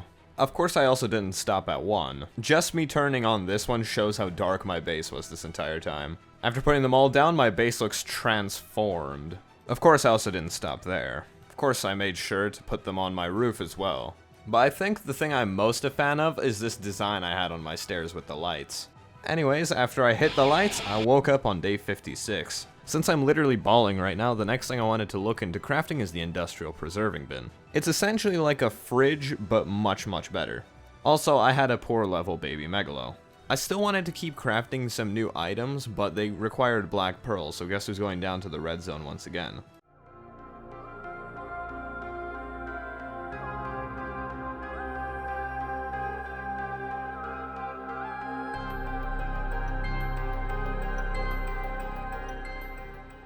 So after arriving down, I started farming as much as I could. I also made sure to make my rock drake invisible so that the Karkanos couldn't attack me. It's actually really cool that rock drakes can do this. Sucks it drains their stamina so much. but the fact that they can go invisible actually fully carries me later. Anyways, I arrive back home to see another fertilized megalo egg. Anyways, what I actually wanted to craft this entire time was the gene scanner. It's essentially like a little gun that tells you what kind of specific traits a creature has, and this is a newly added feature, but unfortunately I didn't really get to utilize it that much. While we're on topic of unfortunate things, I got another Yiling attack on me, but I was able to swiftly deal with it. I noticed more of its friends on the horizon too, so I decided to try and snipe them. I was finally the right level to learn the Tesla coil, and this would be a very good addition to my base because I can just put this on, put some crystal in it, and it would automatically shoot down those Yilings for me. Another thing that I could possibly craft right now is the new Survivor Mate. It's essentially a butler robot that can do whatever you want it to do around your base. So that's absolutely going to be something I'm going to get soon. Speaking of things I'm getting, I finally crafted the preserving bin. But I'm probably going to need to clear up this space soon anyway, so I removed all of my old forges. Don't worry, I picked up all of the charcoal that was inside of them. So after that, I put down my brand new industrial preserving bin. It definitely fits the theme of this steampunk base. So after throwing in most of my preservable consumables in there, I ended off the day. Day 57 started with some more poor megalo levels. These things need to be absolutely perfect if they want to be able to breed for my new boss fighters. Anyways, one thing I will say about this gene scanner is that it can track any creature on the map, which is so cool. I now have an important announcement to make that will kind of change the course of this playthrough. I am going to be inviting somebody to play with me. And that person is none other than this small YouTuber called Justify. Not many people know this, but I was actually a prominent figure in one of his videos. This is Filippo. Just throwing that out there right now. You will be strip searched by peggos, and you will like it. I promise I was a very stable member of society. Anyway, enjoy this bit with minimal voiceovers. My screen is black and I hear a generator. It makes perfect sense that it would crash right there. Dude, my guy is so jacked. Yeah, he's taller than me. I have to jump, and I'm still not taller than him. Yeah, this looks stupid. Okay, I gotta go back into first person. My dude's too tall. There's a full has suit. Yeah. And there's a helmet somewhere in there. One of the plans that we wanted to do right now is tame ourselves a basilisk, so that's why I got all of those spare drake eggs. Alright, what are we taking there? We got the rock drake, the zeppelin, or the roll rat. What's the choice? You know, I was assuming we were just gonna take the rock drake, but I mean, we can go on a roll rat if you want. Dude, we're going to roll rat. What? Wait, we're in each other.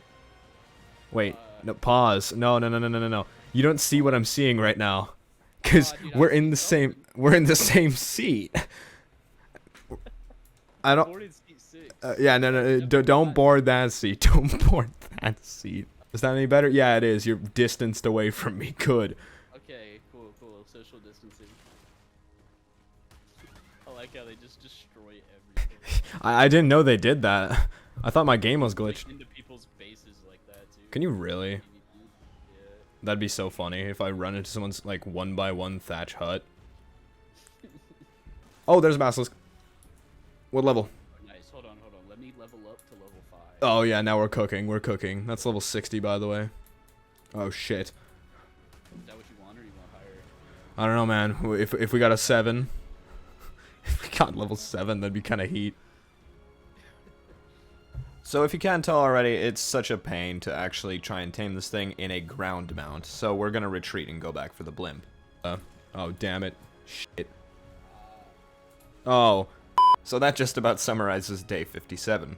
On day 58, we were still heading over to the basilisk and we were getting ready to drop some eggs onto it. We went the complete opposite way. But it doesn't really matter because you can just. Oh. Oh no! Oh No. no! Catch me. Oh, I'm stuck. The turning circle. Okay, wait. I'm still alive. Alright. Okay, Oh, wait. I'm swimming. How am I swimming? What the Okay, wait. Wait, no, is there an earth? Oh no! No. I fell. Get in the water. No, please help.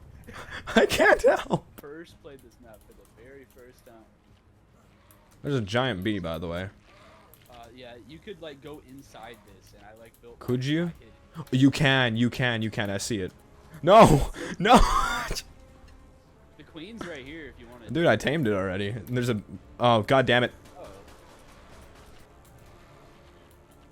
Oh, why is there There's like infinite. Where's the queen? I just hit you. Where's the queen? It's here. There's Die. like another set of them over here. That was way too catastrophic than it needed to be. Oh, there it is. Oh, nice. Okay, okay, okay. We're gonna ignore that they can shoot gas balls into the sky. Then we need to get him to like unburrow, right? Oh. Oh. Hoopin'. Hoopin'. Oh. Ooh. You want to throw another one? Or no? I don't think I can do much better. Okay, we need to aggro him. I mean, Let's just aggro. Let's just see what happens. Oh, oh, oh. should I go punch him in the face? There's a bee there. Oh, no! Ow! No! No, no, no, no, no, no, no, wait, wait, wait. Get on. Behind you. Oh, shit. Dude, I'm unconscious. I got knocked out by the bees straight up. Oh, we tamed it. What? Yeah, yeah, you just ran into the egg. Raptors. Raptors. Raptors. Don't worry. You're on the... Oh, they're on my... They're on... Ow! Oh, god damn it. They're on the blimp. And then they just jumped off. The basilisk almost died. He's on half health. Do you see him? No. He's going... He's doing donuts. Anyway, now I'm back to doing standard voiceovers. That went way better than I thought it would. After some trial and error, we still kind of came out on top and tamed that basilisk, so that's pretty good. I wonder how we're gonna do when we're taming the Reaper soon. But for right now, I'm not gonna worry about that, because day 58 is coming to a close. After saying goodbye to the homies, I started crafting a ton of electronics for this chemistry bench, and I also went out to go farm a bunch of crystal. While I'm fighting this rogue crab over here, let me just tell you really quick that we're not done playing with Justify yet, because I want to go and tame my first ever Reaper with him. Anyway, that's going to be in a few days. For now, I'm going to continue farming this crystal. After getting a sufficient amount, I started heading back to base. After arriving, I started farming up some stone for more cementing paste, because that's the only thing I'm missing for this chemistry bench. So after putting all of the stone into my mortar and pestle, I needed to go and farm more chitin. Thankfully, not only do crabs give a lot of organic polymer, they also give a ton of chitin. It's probably a good time to mention that I've also been killing every single basilisk I see up until this point because of the reason that there's still a necessary tribute. Anyways, after getting those basilisks out of the way, I unclaimed my original Karkinos because, I just need more chitin. Rest in peace to the first Karkinos. Thankfully, it wasn't all in vain because I was able to craft some more paste. So I went over to the blue zone and I continued killing some Karkinos using the stupidest strategies I've ever seen in my entire life. I didn't really mention why I wanted to craft a chemistry bench yet, but the main reason is that I want to get as many shotgun shells as I can possibly get, because I'm going to need upwards of 550 for the boss fight. So now that I've gotten the chitin out of the way, I still need to get more stone. So after I had gotten all of the cementing paste crafted from that stone, I made the chemistry bench. I threw it down right next to my smithy, and I think the placement is pretty good. It's also nice because I can take all of the charcoal I put into my smithy and just throw it right into the chemistry bench. Fun time to mention that I also exterminated more Yilings. Anyways, I had to do another stone run because I want to get a bunch of spark powder, then I can turn all of it into the gunpowder. But a key ingredient I'm missing for the spark powder is the flint, so I took my Enki out to go and farm some. So after gathering a pretty solid amount, I took all of the flint and stone back into my base. Then I just started crafting all of the spark powder. And as soon as all of that was done, I made the gunpowder. Anyways, the next big thing that I want to start farming for is a trap for the Reaper, because there's no way I'm actually just going to do that on foot without it just being stuck. I'll also explain the taming method for the Reaper while we're doing it for those who've never played Ark.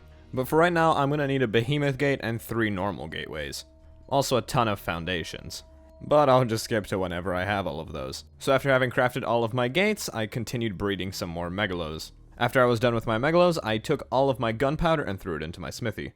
Then I started crafting all of the simple bullets that I would need to make myself as many shotgun bullets as I can. Meanwhile, some of my megalos were still hatching, and I really need a good male with both of the good stats, but so far I've had none.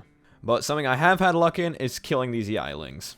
If you see my day speed going by very shortly, it's because I was fiddling around with something and now I forgot to change it, so it means that my life is much worse now.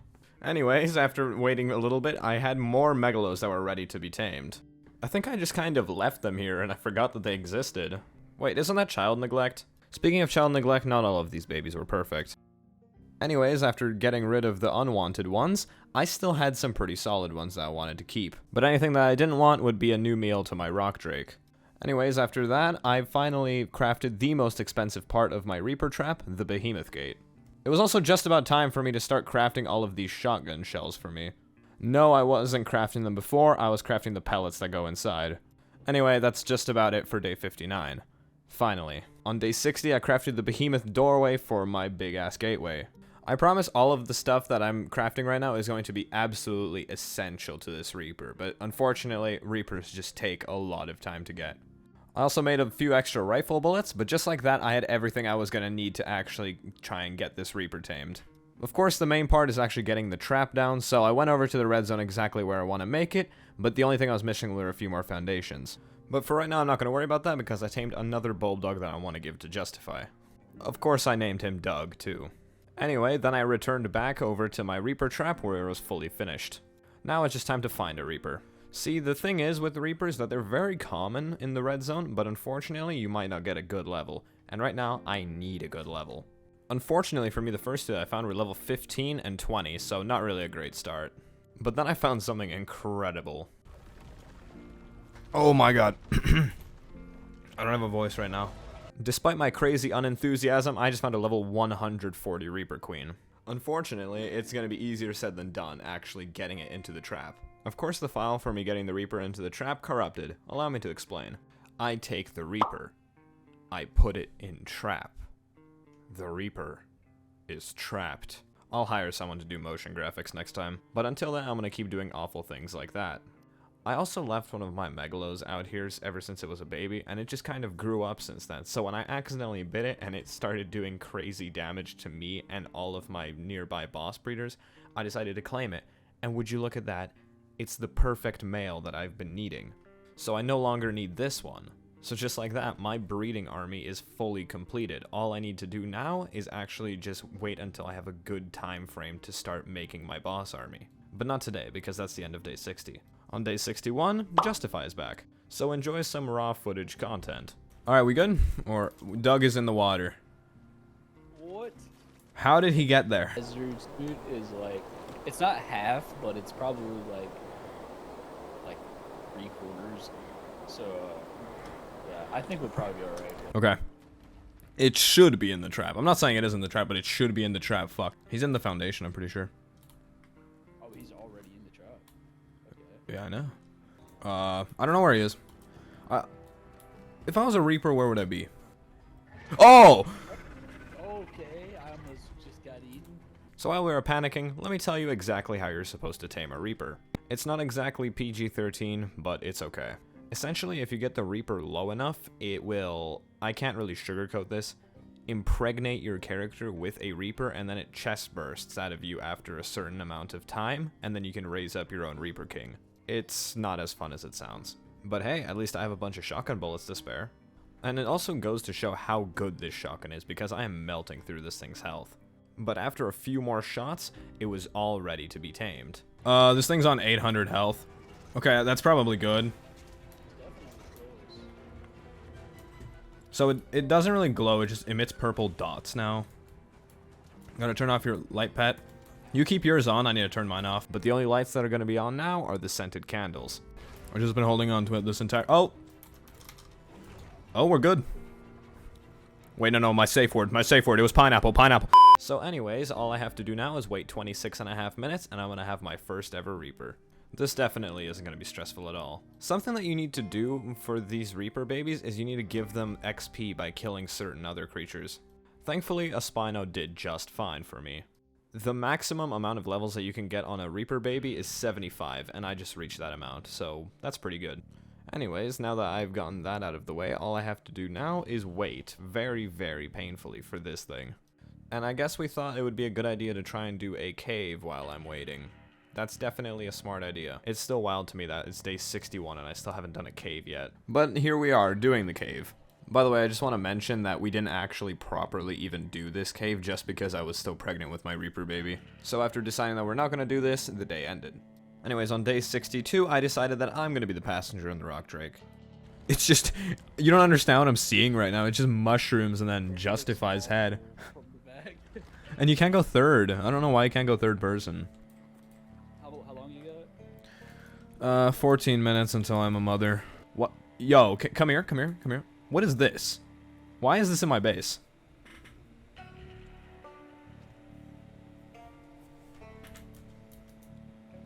Yo, do you see this? Or that's a 125, by the way. We can't do the mini game though. Why is this on my stairs?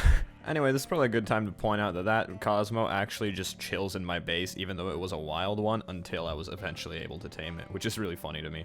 Anyways, after that, we knocked out this Carbonemus to be my friend. Hello, sir. You're gonna be my slave. Oh, one arrow?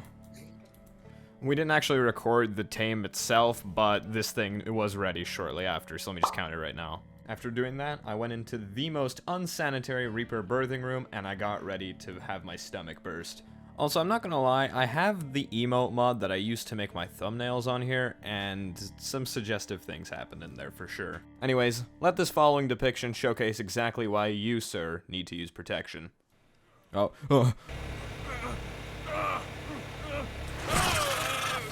Oh my. You okay? yeah, I'm fine. How are you? Your child, he's beautiful. So after that fun for the family activity, we are now into day 63. And we were all ready to go into this cave. I don't think anything can go wrong. Anyways, after arriving inside, the only issue that we were having is that nothing was spawning. The other issues were also that we're just really stupid and can't find our way through the cave. But after actually reloading the game and rejoining, we were able to get creatures to spawn. This is going to be very fun to deal with. I'll let you ride the Ravager across and I will use my motor. Or wait. I'm gonna try to jump the Or- raptor, but it won't go. That won't work. It'll like, I can already see it like, Work, and then I might not be able to get back. Like, so yeah, oh wait, driving the crossbow. I'll just get like to an angle where I can. it's in the Ravager.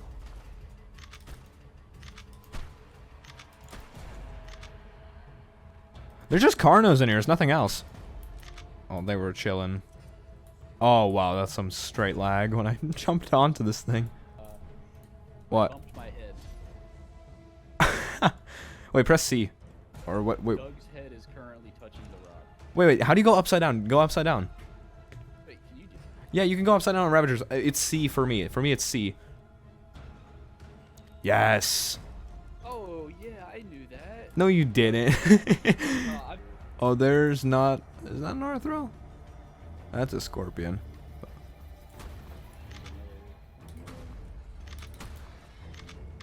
Jesus. Wait.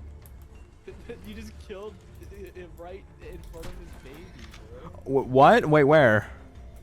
Oh. Oh, I just created the next Batman. Oh, that's so embarrassing. He's invincible. Buddy. Yeah, he's invincible now. He's Batman. Alright, don't worry, buddy. Just look at the flowers. Something that's also really cool about this cave is that this is the only place where glowtails spawn, so we're gonna have to absolutely secure a tame while we're here. Cervic? Or maybe it's Oh, it was a Cerbic. Now that we've tamed the glowtail and gotten the artifact cave, we can leave. Now that we're back home, that's just about it for day 63. Also, my Reaper is fully grown. Safe to say I have a new most powerful tame. Anyway, since Justify is going to be leaving me soon, just like absolutely every single prominent figure in my life, I decided that we're going to go and try and tame one last thing. And that thing is going to be an Arthropleura, so I got on my ghillie suit, slapped on some bug repellent, and got ready to tame this gigantic millipede. These things give me shivers every time. Just listen to their sound design. But just like that, I had tamed my first and probably last Arthropleura. Since these things disgust me, I sent it to the bottom pits of hell because that's where it belongs. Anyways, now that we've gotten all of that stuff out of the way, it's Justify's time to go. So he has one last thing to talk to you guys about. Alright, so how'd you enjoy your time here? It was pretty great. It was interesting witnessing the birth of your child. Oh yeah, Congratulations thank you. on Becoming a mother. Mother. And we won't be needing Oh, dog! He's fine, right? Actually, you know what? I regret that. Oh. I'll be back. I'm gonna go get him. Oh, okay. Alright, yeah. See you, man. Later. Anyways, now that he's gone, day 65, and I have to exterminate some megalos that I don't want.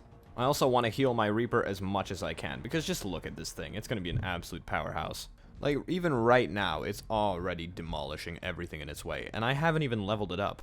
So after leaving it with some meat at the healing plant, I continued gathering some fertilized eggs from my megalos. Anyway, something that I really needed to get right about now was an oviraptor, because they can speed up my egg hatching really quickly by putting all of the eggs into their inventory and making everything very, very clean. This is also the only place where I know that oviraptors spawn, so here we are. I also finally scratched off the dire bear tame by finding one with a baby. Unfortunately for me, there is actually no oviraptor on the map right now. I can check because my gene scanner can track any creature on the map. So after leaving very disappointed, I started breeding actual megalos for the boss fight. I also got this insanely pretty yellow one. So after getting this batch of megalos, I made them follow me into a separate area. Of course, I also had to name all of them.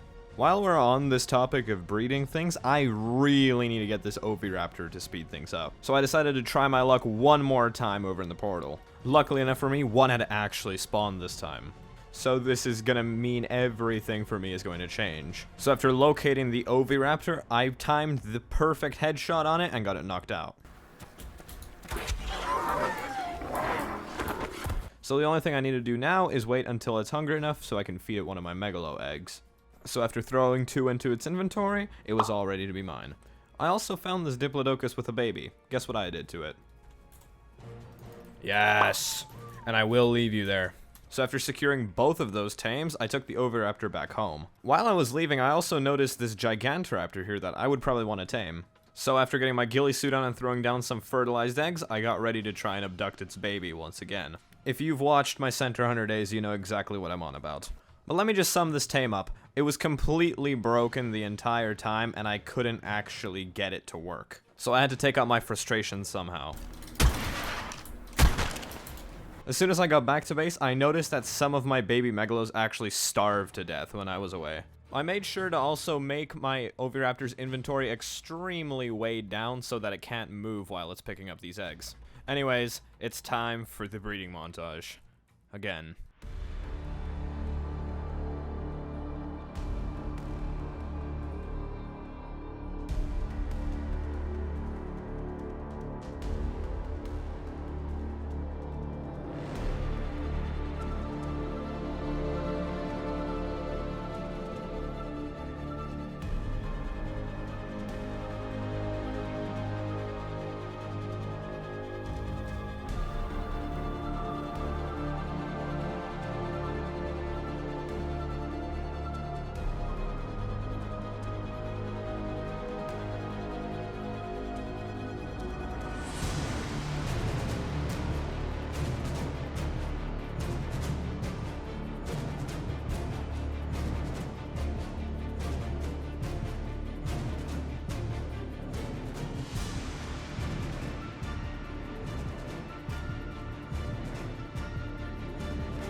Also, really quickly, I don't want to get it confused. I didn't spend all of day 70 doing it. I just finished it on day 70. So let me just talk about what I did on day 70 really quick.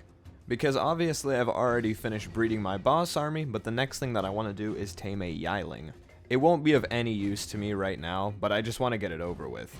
So after already crafting the components for the trap during my breeding montage, I left all of my megalos still on breeding so that they can continue to be gathering eggs while I'm away. But of course, I also had to take out my brand new, fully healed, 50,000 health, 3,000 melee Reaper out to go and get those Yilings. This thing is an absolute powerhouse. Also, I'm not going to be trying to tame the same Yiling I attempted to do before, so I got revenge on it. But fortunately, I found a level 125 Yiling that would be perfect for me.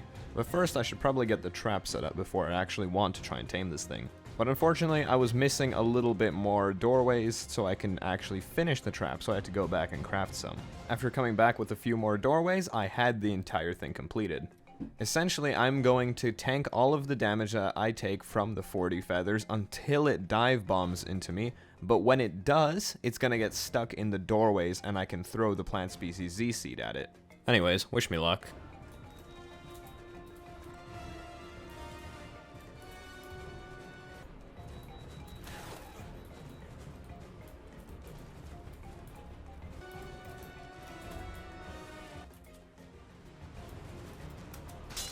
Oh my god!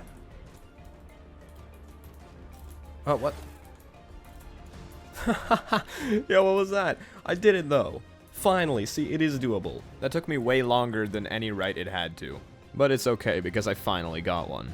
Anyways, my Oviraptor and Megalos had gathered a ton of eggs ever since I left, so right now I'm going to sacrifice all of them to my Reaper because it can get even stronger. The reason that I'm actually doing what I'm doing right now and sacrificing baby Megalos is because they are super easy to kill and they come out with the craziest levels ever. And day 71 was the time to sacrifice all of them. Sorry, Megalosaurus fanatics. Look away. That was 39. Oh my god. Firstly, I didn't really get that much considering how leveled I already am. But that's still insane. So now my Reaper has 3,248% on the melee, which is absolutely wild. But anyways, in the background the Yiling was starving down, and I finally had it fully tamed. There it is. I'm gonna give it the most creative name. Watch. If that's not a creative name, I don't know what is. Also, if you can't tell, I was sick while saying that.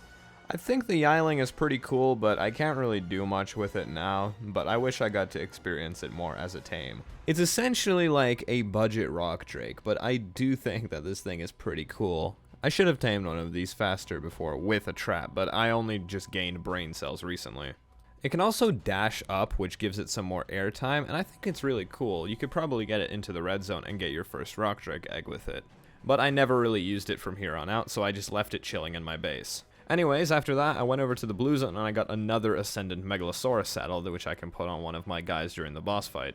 But what I'm here for right now is to tame a Titan Boa. You know, like the big snakes, but not the basilisk size ones. But they're tamed the exact same way. You just throw eggs down and then it eats one of them and it gets tamed. So after making it lose my aggro by going invisible, I had it fully tamed. Then I went back into the green zone because I wanted to get a Lystro tamed, because for some reason I don't have one yet. Pretty much this is exactly what I'm doing right now. I'm gonna be mass taming a lot of creatures really quickly. So after feeding it just 2 berries, it was ready to be mine. I also noticed this Sarco over here, and I got it tranked out with just 3 arrows. I also tamed another baby dire bear, for whatever reason. I guess I forgot I already had one before. While I was on this tame grind, I noticed a level 5 Gigantoraptor that would be the easiest tame ever, unless it breaks again. So I made a ping on the map really quick just so I know where to find it, and then I went over back to my Sarco so I can try and tame it. So right after giving it some nice prime meat, this gigantic crocodile was now mine. And let's get the Sarco out of the way, hell yeah. Another tame I got done really quickly was this scorpion that I found. So after a quick trank here and a quick trank there, it was done. It will take a little bit to tame, I think. While I was gliding through the area looking for other creatures to tame, I noticed this Spino that would be perfect. While I was planning for this video, I wanted to do a mix of Megalos, Spinos, and Reapers for the boss fight, but that's not really going to work out in this case, because I've already done the breeding montage. I also did Spinos last time. Come on guys, I gotta be original. Unfortunately for me, the Spino was an absolute weakling, and it literally died to some Ravagers while I was knocking it out. No way.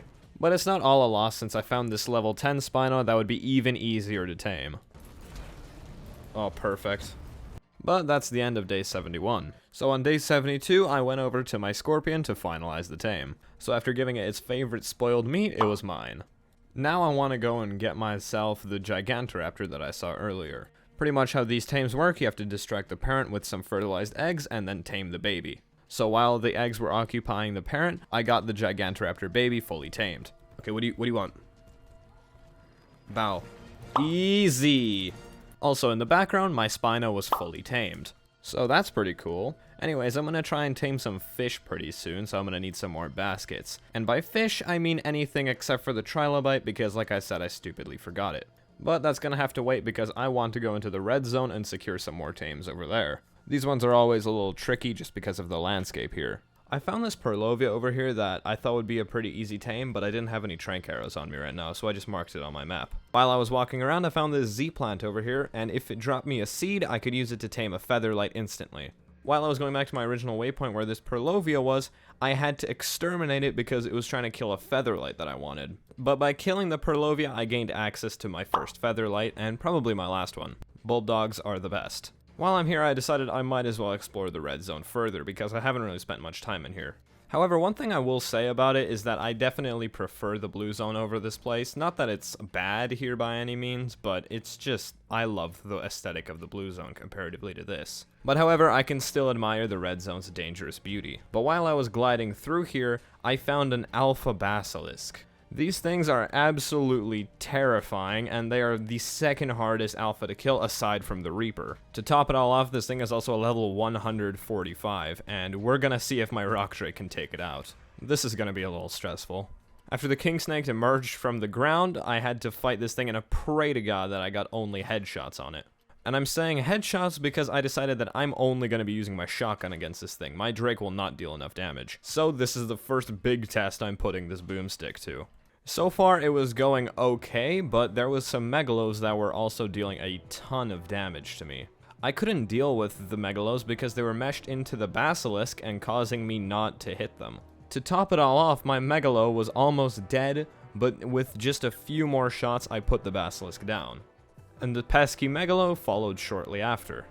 My shotgun is absolutely insane because I just cleared out a 53,000 health Alpha Basilisk in a span of like 50 bullets. But then I looked at my helmet durability. Safe to say I was out of there as soon as I could. Pretty much the reason why I'm panicking right now is because if my helmet broke, I'd died to the radiation and it'd be really difficult to get my Drake back considering it's so low. To top it all off, I was also insanely deep into the red zone. But yeah, that's it for day 72. On day 73, I got some pretty good flak boots from this drop. After arriving back at base and putting my Rock Drake next to the plant species Z plant over to heal, I looked at all of the tributes I've gathered so far. As of right now, I'm missing 2 artifacts, the Reaper Barb, and a lot of Nameless Venom. Not to forget the actual Reaper pheromone glands. The next thing that I want to start crafting is the Survivor Mate, but the main things that I'm missing are the Electronics Polymer and Black Pearls. So I'm going to need to gather a ton of silica pearls once again. So I grabbed my scuba tank from my large storage box, and I headed over back to the fertile lake. While going there, I remembered that I'm missing just 1 basilisk scale, so when I saw this one, I decided to scratch that tribute off. I got another Megalosaurus saddle and some more scuba equipment from this purple drop of the ring, and I couldn't be any luckier because of the timing. Anyways, after getting that nice drop, I made it back over to my anglerfish last where I left it. So it's time to pull a gigantic silica pearl haul. Luckily for me, there was a ton in this location where I'm at right now. I'm not really going to show me gathering all of this stuff, but it's really insane how much there actually is here, but it's definitely nerfed from the evolved version. But yeah, I'm not going to be showing all of this, and this took me pretty much the rest of the day. On day 74, I had gathered exactly 2,000 pearls. So after getting all of the pearls into my Drake, I started heading back home. Unfortunately for me though, I only had enough silica pearls to craft just over half of what I needed. But right now, that just sent me back a bunch of metal. So it's time to do the biggest and last metal run in this challenge. This is the one that I've teased the entire time, and it's not gonna disappoint. I promise. I'm not gonna lie to you guys, I think for the entirety of the Simply Flippo YouTube channel, there will never be another metal run as big as this one. Like, even halfway through day 74, it was already looking really good. You guys think that the real-life Ankylosaur could beat metal like this? Anyway, I'm not going to say the exact amount of everything that I got, but my crab has 2,500 weight and barely gains like 20 pounds for every 300 metal, and it's almost fully encumbered. So let's check out just how much I got. How much are we talking, though?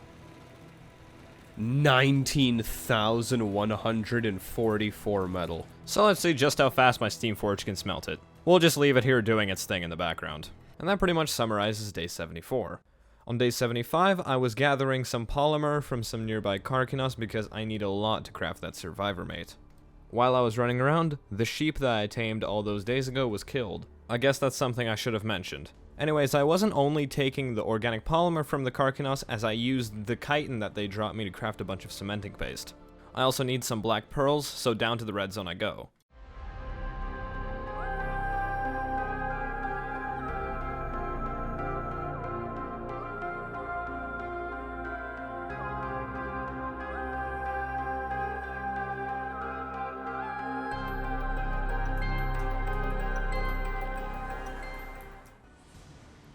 Was that my fucking Arthro? Since these things disgust me, I sent it to the bottom pits of hell because that's where it belongs. Oh my god, that was my fucking Arthro. I never thought I was gonna see that thing again. Anyways, luckily enough for me, I got a really good black pearl spawn, and this isn't even the place I was intending to go to. But after some time, I had all 100 black pearls. So the only thing that I'm missing right now is the polymer. Also, after only 14 minutes of smelting, I have so much metal in here. Time to gather some polymer. Of course I didn't record most of it. But I was finally able to craft the survivor mate later into the day. So, say hello to Alfred. Alfred is going to be a big help around the base, but I don't really use him much. But that's it for day 75. On day 76, that Cosmo that was chilling at my base finally wanted to be tamed. After setting Alfred to repair mode, he can just automatically repair stuff in my base so long as he has the resources for it in his inventory. He can also sort certain items in my storage boxes, he can also follow me, and even gather for me. This would be a pretty interesting idea in a vehicle/robots only playthrough of Extinction, wouldn't it? After 26 minutes of smelting, almost all of my metal was ready, which is so insane. But the next thing that I want to start crafting is this clock face. I'm pretty sure all it does is it just speeds up the crafting time of things like narcotics and the chemistry bench by a really large amount, but I did craft one in this playthrough. Unfortunately for me, it didn't actually get to be activated because it takes 8 hours in real life to do that, and ultimately the challenge was actually completed within that 8 hours. Anyway, something that the clock face actually needs is a lot of crystals, so I went out to go get some again. Thankfully, the nodes next to my base fully regenerated by the time I got back. So the only things that I'm missing for the clock face right now is the polymer, and that's insanely easy to get considering also all of my metal is done smelting. So that's just another resource that I've completely taken care of. So now it's time to head over and go get some black pearls once again.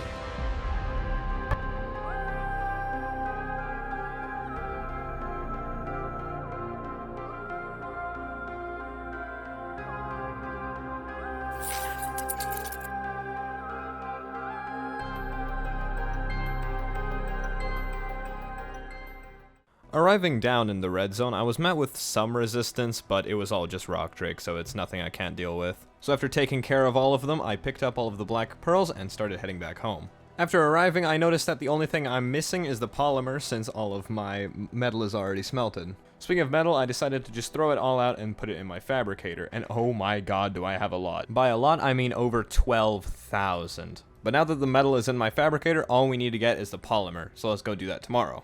So here we are on day 77, and I'm gathering all of the polymer that I'm going to need for this clock face. I'm not even going to lie, I'm going to start crafting a bunch of random stuff that I'm never going to use, but I'm just getting it because it looks cool for the base now. After arriving back, I took all of the polymer from my rock drake and finally crafted this clock face. Now it's just a matter of placing it down somewhere. And I think just above my front entrance door looks pretty good. So while we're on this steampunk crafting grind, I made a spotlight. It doesn't really serve much of a purpose, but I guess it's going to be kind of cool to have on the roof of my base, so I can pretend to be Batman now. The area of effect of this thing is also kind of crazy, and I can paint on it, which means that I'm going to have some fun with this in just a second. The next thing I wanted to get was some library storages, because they would just fit the theme of my base really well. They serve me zero purpose right now, but they would be really cool to have. So after crafting just one, I put it right next to my storage boxes. Since I'm a fan of how this looks, I want to go get another one.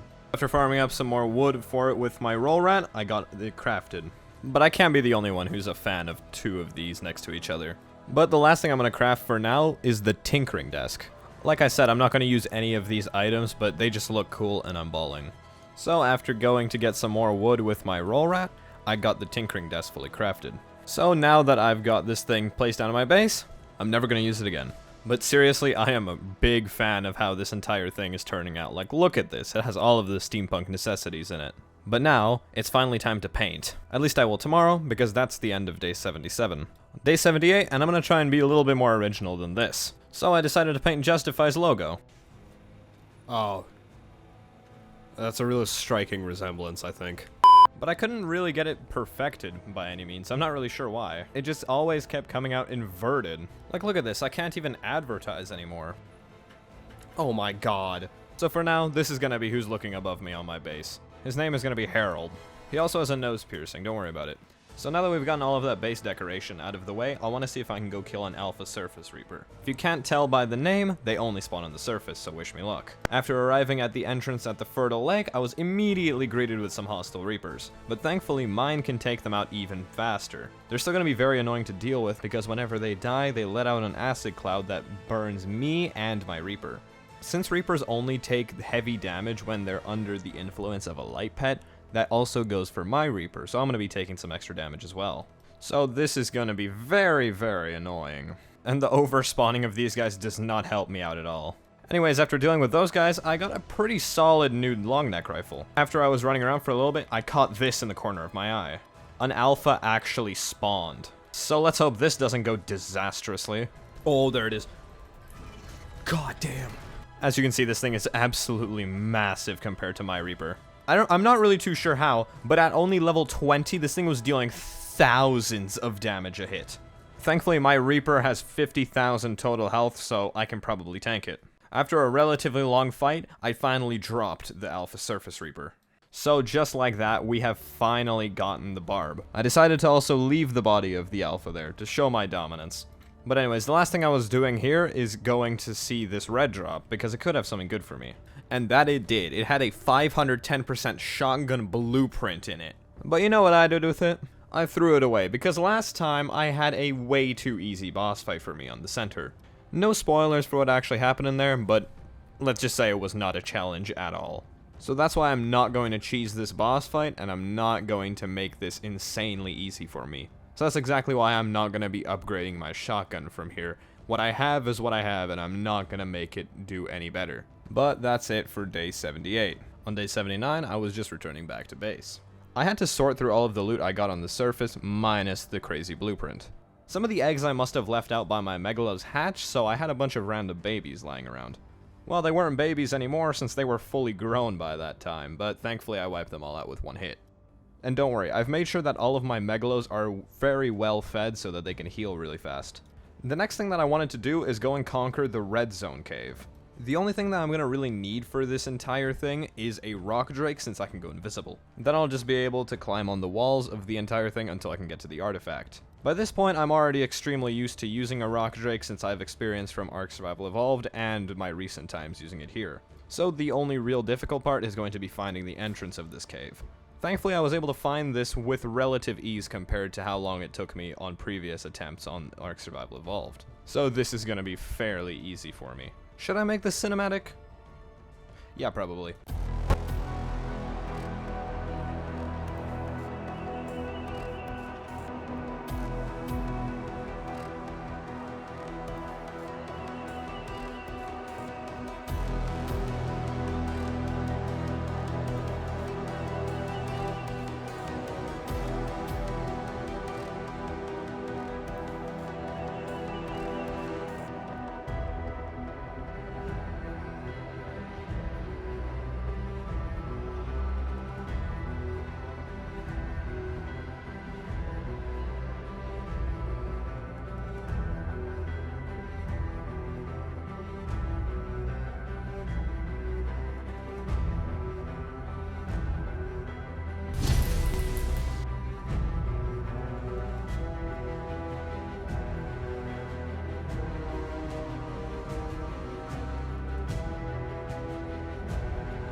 Now that that cave is done, we can continue to farm more tributes, but unfortunately the next cave that I have to do is going to be extremely difficult.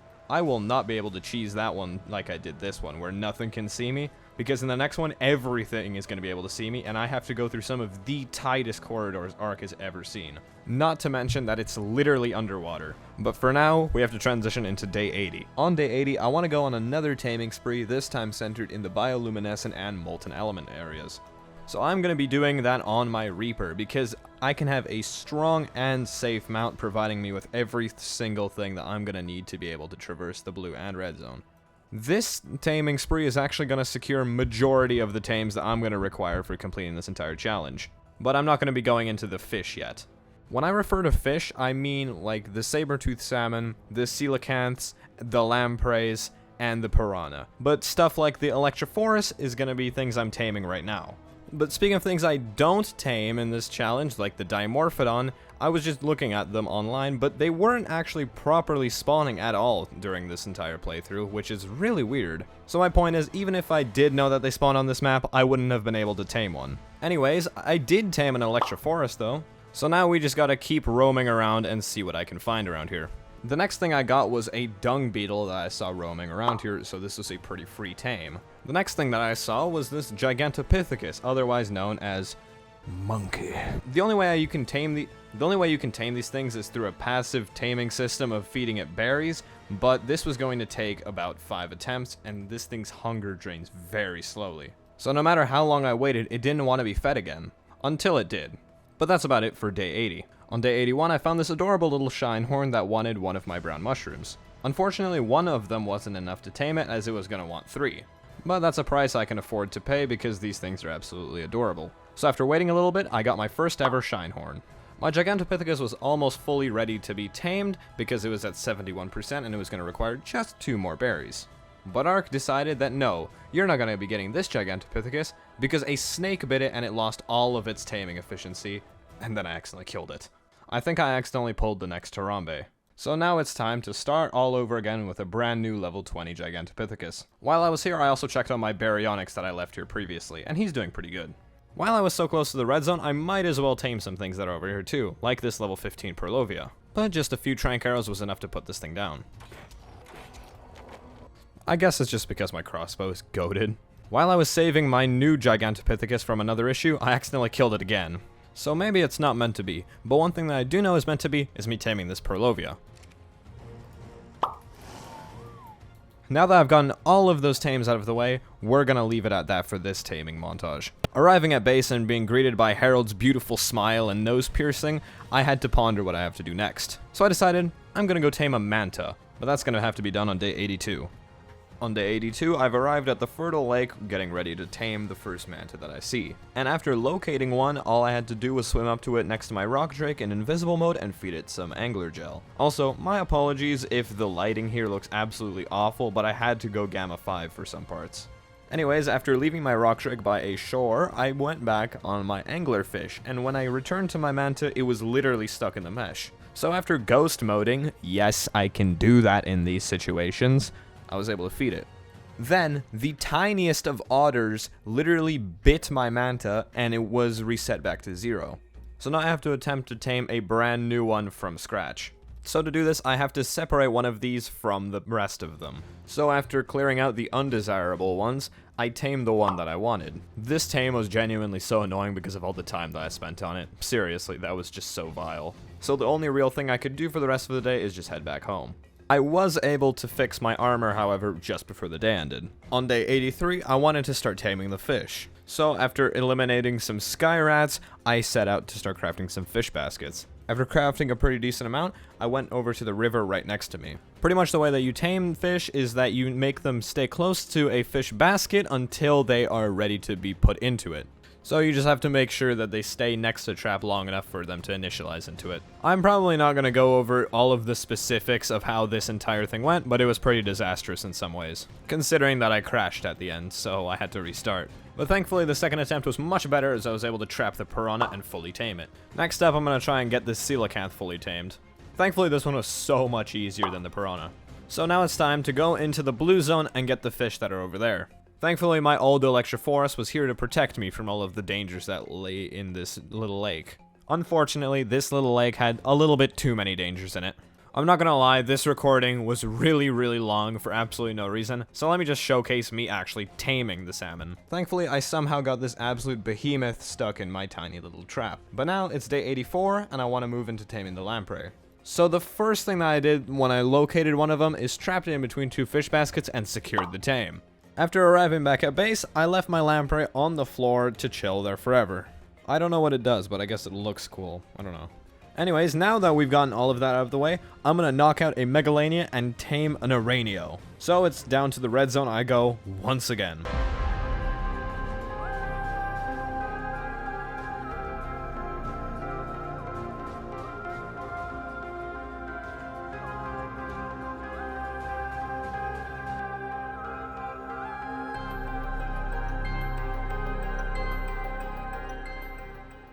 Upon arriving down, I immediately found the Megalania, which is always a good sign. I'm pretty sure I also noticed this thing the first time I was down here.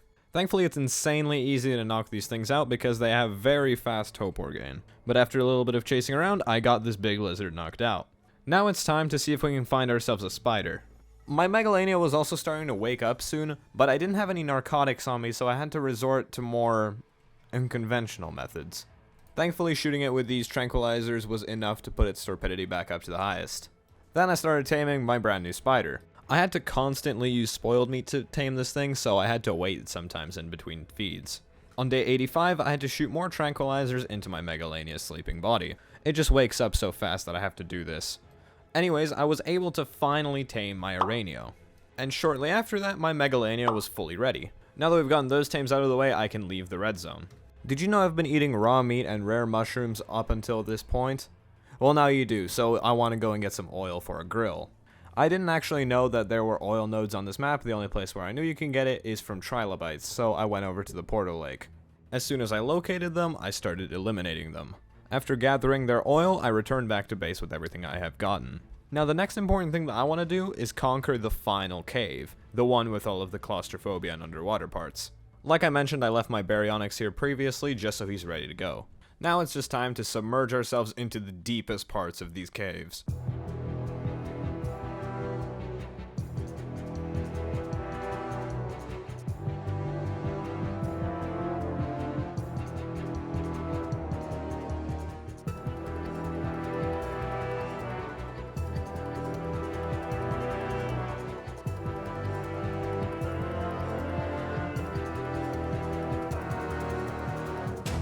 We need to take out everything that's in this.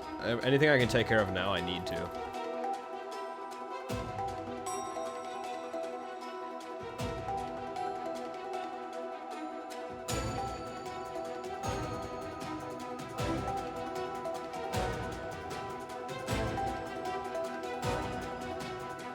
Quick pause on the cinematicness because I wanted to tame this Diplocalus I saw.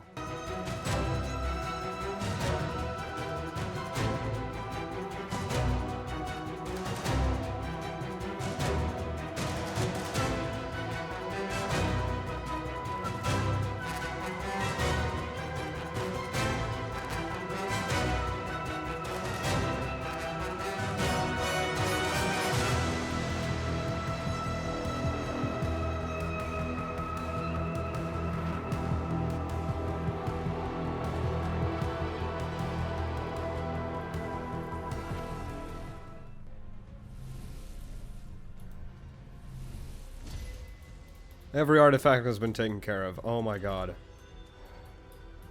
That was great timing on that music, by the way.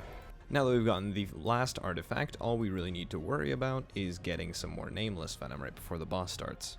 But that's not really too big of an issue, all things considered.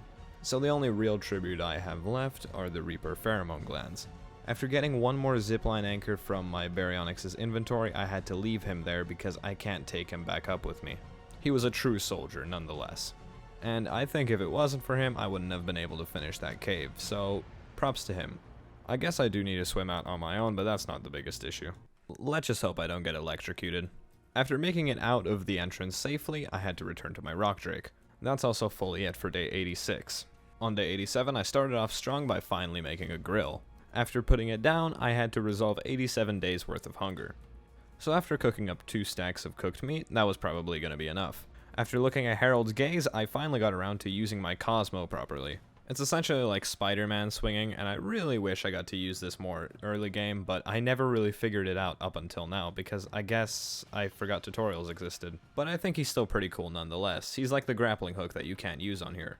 Anyways, the next thing that I wanted to do is farm up as much hide as I possibly could because I want to get my Megalos some good saddles for this boss fight. I still have the 60 armor ones that I got from that drop before, and those are going to be the ones I'm going to be using. If there's anything I learned from farming for saddles in all of my hours of Ark, you need to kill Paraceritheriums exclusively. But I'm going to come back to that in just a second because I want to start crafting more spark powder for my bullets.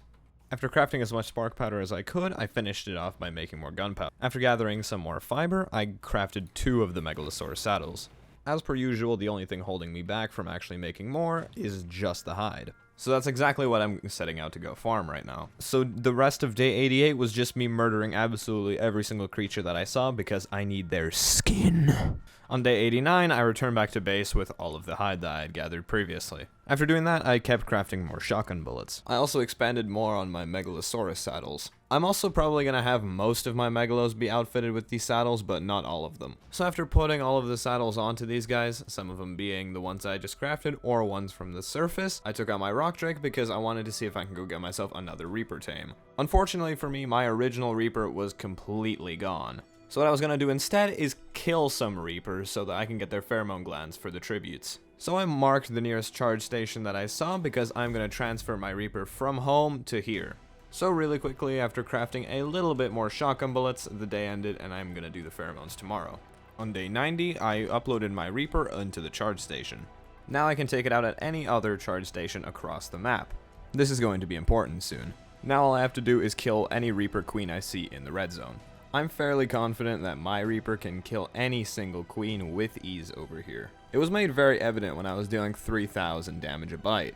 So after wiping out the queen and taking the pheromones, I had to go and kill one more. After not too long of a search, I was able to find another queen. This one also went down fairly easily considering that my current Reaper is an absolute beast. I also found another Reaper that was stuck here that I just couldn't resist killing. Also, I found this really weird abomination of a wall. Finally, I killed the 4th and final Reaper that I needed. This is absolute overkill, by the way. I never needed to kill this much. As I said that, I literally just killed a 5th one. Oh my god. Anyways, I finally found a Gigantopithecus with a baby. So now that I need 2 more creatures, it's going to be much easier. Now I'm just going to head back home. While heading back, I noticed this blue drop with a ring. And it had a sweet veggie cake in it, which means I can tame one of the last creatures I need, the Achatina. So after finding one and realizing it's not a passive tame, I knocked it out. After throwing the sweet veggie cake in its inventory, I left it there for the rest of the day. Day 91 started with me taming the world's largest snail. I also wanted to get a ton of cryopods today, but little did I know this would mean nothing very shortly. So after flying down to the Rockwell terminal, I started crafting all of the cryopods. I also made a cryo fridge, but here's where I made the discovery that you can't actually put anything down here. I guess I just didn't know that you can't place structures in the red zone. Even after being extremely skeptical about this, I had to come to the conclusion that it was hopeless. But for some reason I still started cryopotting all of my Megalos. I don't know, don't even ask. Anyways, I unpotted them at a charge station because I'm going to be uploading them to the Ark, and I'm just going to take them out at the terminal like that. It's going to be a little bit risky, all things considered, because they could possibly despawn, but that's probably not going to be too big of an issue. Anyways, I threw all of their saddles into the Ark data as well. After returning back over to the Rockwell terminal, I was greeted with a few Karkanos and a weird-ass Rock Drake. After clearing them out, I started transferring my creatures back into the real world. As soon as I got a Megalo out, I had to put on one of the saddles and then bring it over into the circle. But moving Megalos is about as interesting as the rest of my day will get. But I have an important announcement to make for day 93. So anyways, do you remember when on the Scorched Earth 100 Days? You probably don't, but you should watch that. When I was just crafting shotgun shells and assault rifle bullets for like 8 days straight? Yeah. Well, I never used any of them, so not the shotgun, I don't want that. Well, would you look at that, I just got 400 free shotgun shells. If you're worried about the legitimacy of anything that I just transferred, feel free to watch my 100 days. I've also said plenty of things about transferring in my previous videos, so this is not much of a shock to anyone who's watched me recently. Anyways, I'm not going to worry about that right now because I want to go and tame the final creature, being the Equus. Recently, I started to grow a lot of carrots just for this tame. So all I have to do now is actually find one. Oh! Let's do this, bro. Let's tame this thing. After bucking around on the horse for a little bit, I finally got my last tame completed. There it is, we've tamed absolutely every tameable creature on Aberration. So just like that, one of the goals for this video is completed. The next one is that I have to kill Alpha Rockwell. But I'm going to take in a few things before that, such as seeing the surface burn on day 94. You could instantly see a lot of different changes in the environment here as it got brighter. It's honestly really weird seeing it like this after the nighttime. Honestly, I just really want to see an approaching firestorm. And you'd never guess what I saw just moments after saying that. For context, whenever it turns nighttime here, it's just really unstable, and everything sets on fire, so everyone has to be underground the entire time. So I've technically been doing an entire cave challenge this whole time. So let's see just how far I can push staying here. Yeah. Someone tells me that we should no longer be here.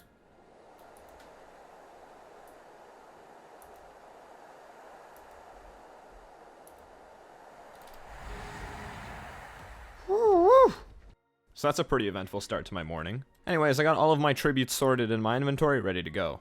I also explored the blue zone, probably for the last time. And I pulled this absolute takedown maneuver on this Titanoboa by knocking it out, then putting a gun to its head. Anyway, the last thing that I was actually going to do in the red zone is farm up as much nameless venom as I possibly can, so I turned off my light pad and let them spawn. So after gathering a pretty solid amount, that was enough for me to head back to base. I had gathered about 49 nameless venom, so I just threw all of it into my preserving bin. And that's pretty much it for day 94. There's just not that much to do anymore, this is why I'm ending it. You may have seen this coming, you may have not, but I'm gonna skip the last few days because genuinely, there is nothing more to do on here. All I want to do is this boss fight and get it over with. So now that there's nothing left to do, let me do a little bit of a tour of everything we've done so far.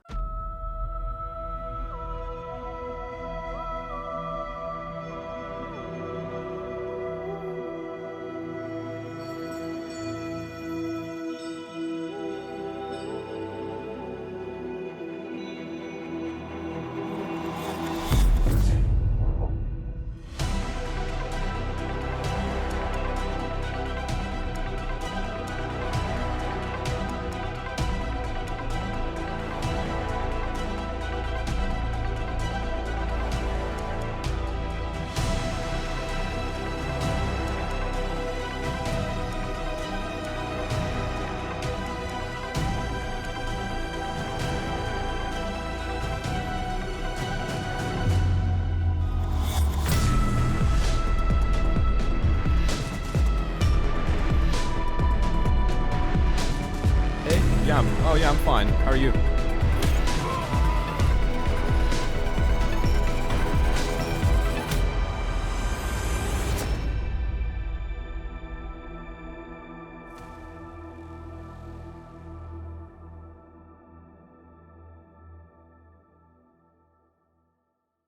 Whatever happens, happens.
wanted to kill him midair. That would have been really cool.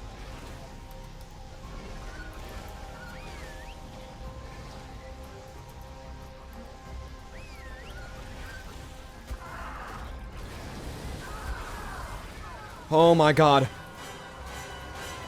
Thank god. Jesus Christ, passive. Oh my god.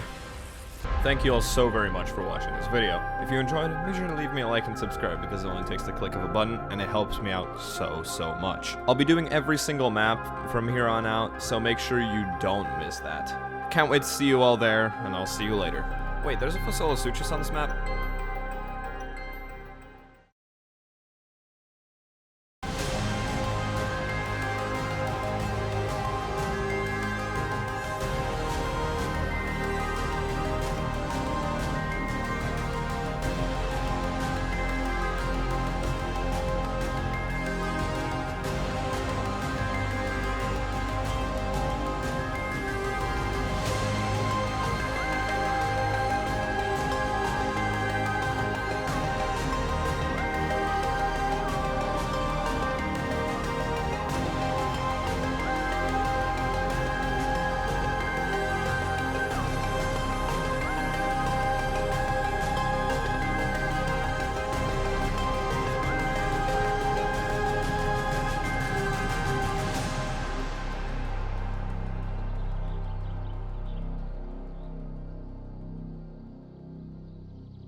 As soon as the challenge was over, I actually went up to the surface, tamed my first Fossolosuchus since I never even realized they were on this map. I found a Dimorphodon and I knocked it out, and of course, I trapped myself a Trilobite. So maybe I did finish the challenge. Maybe.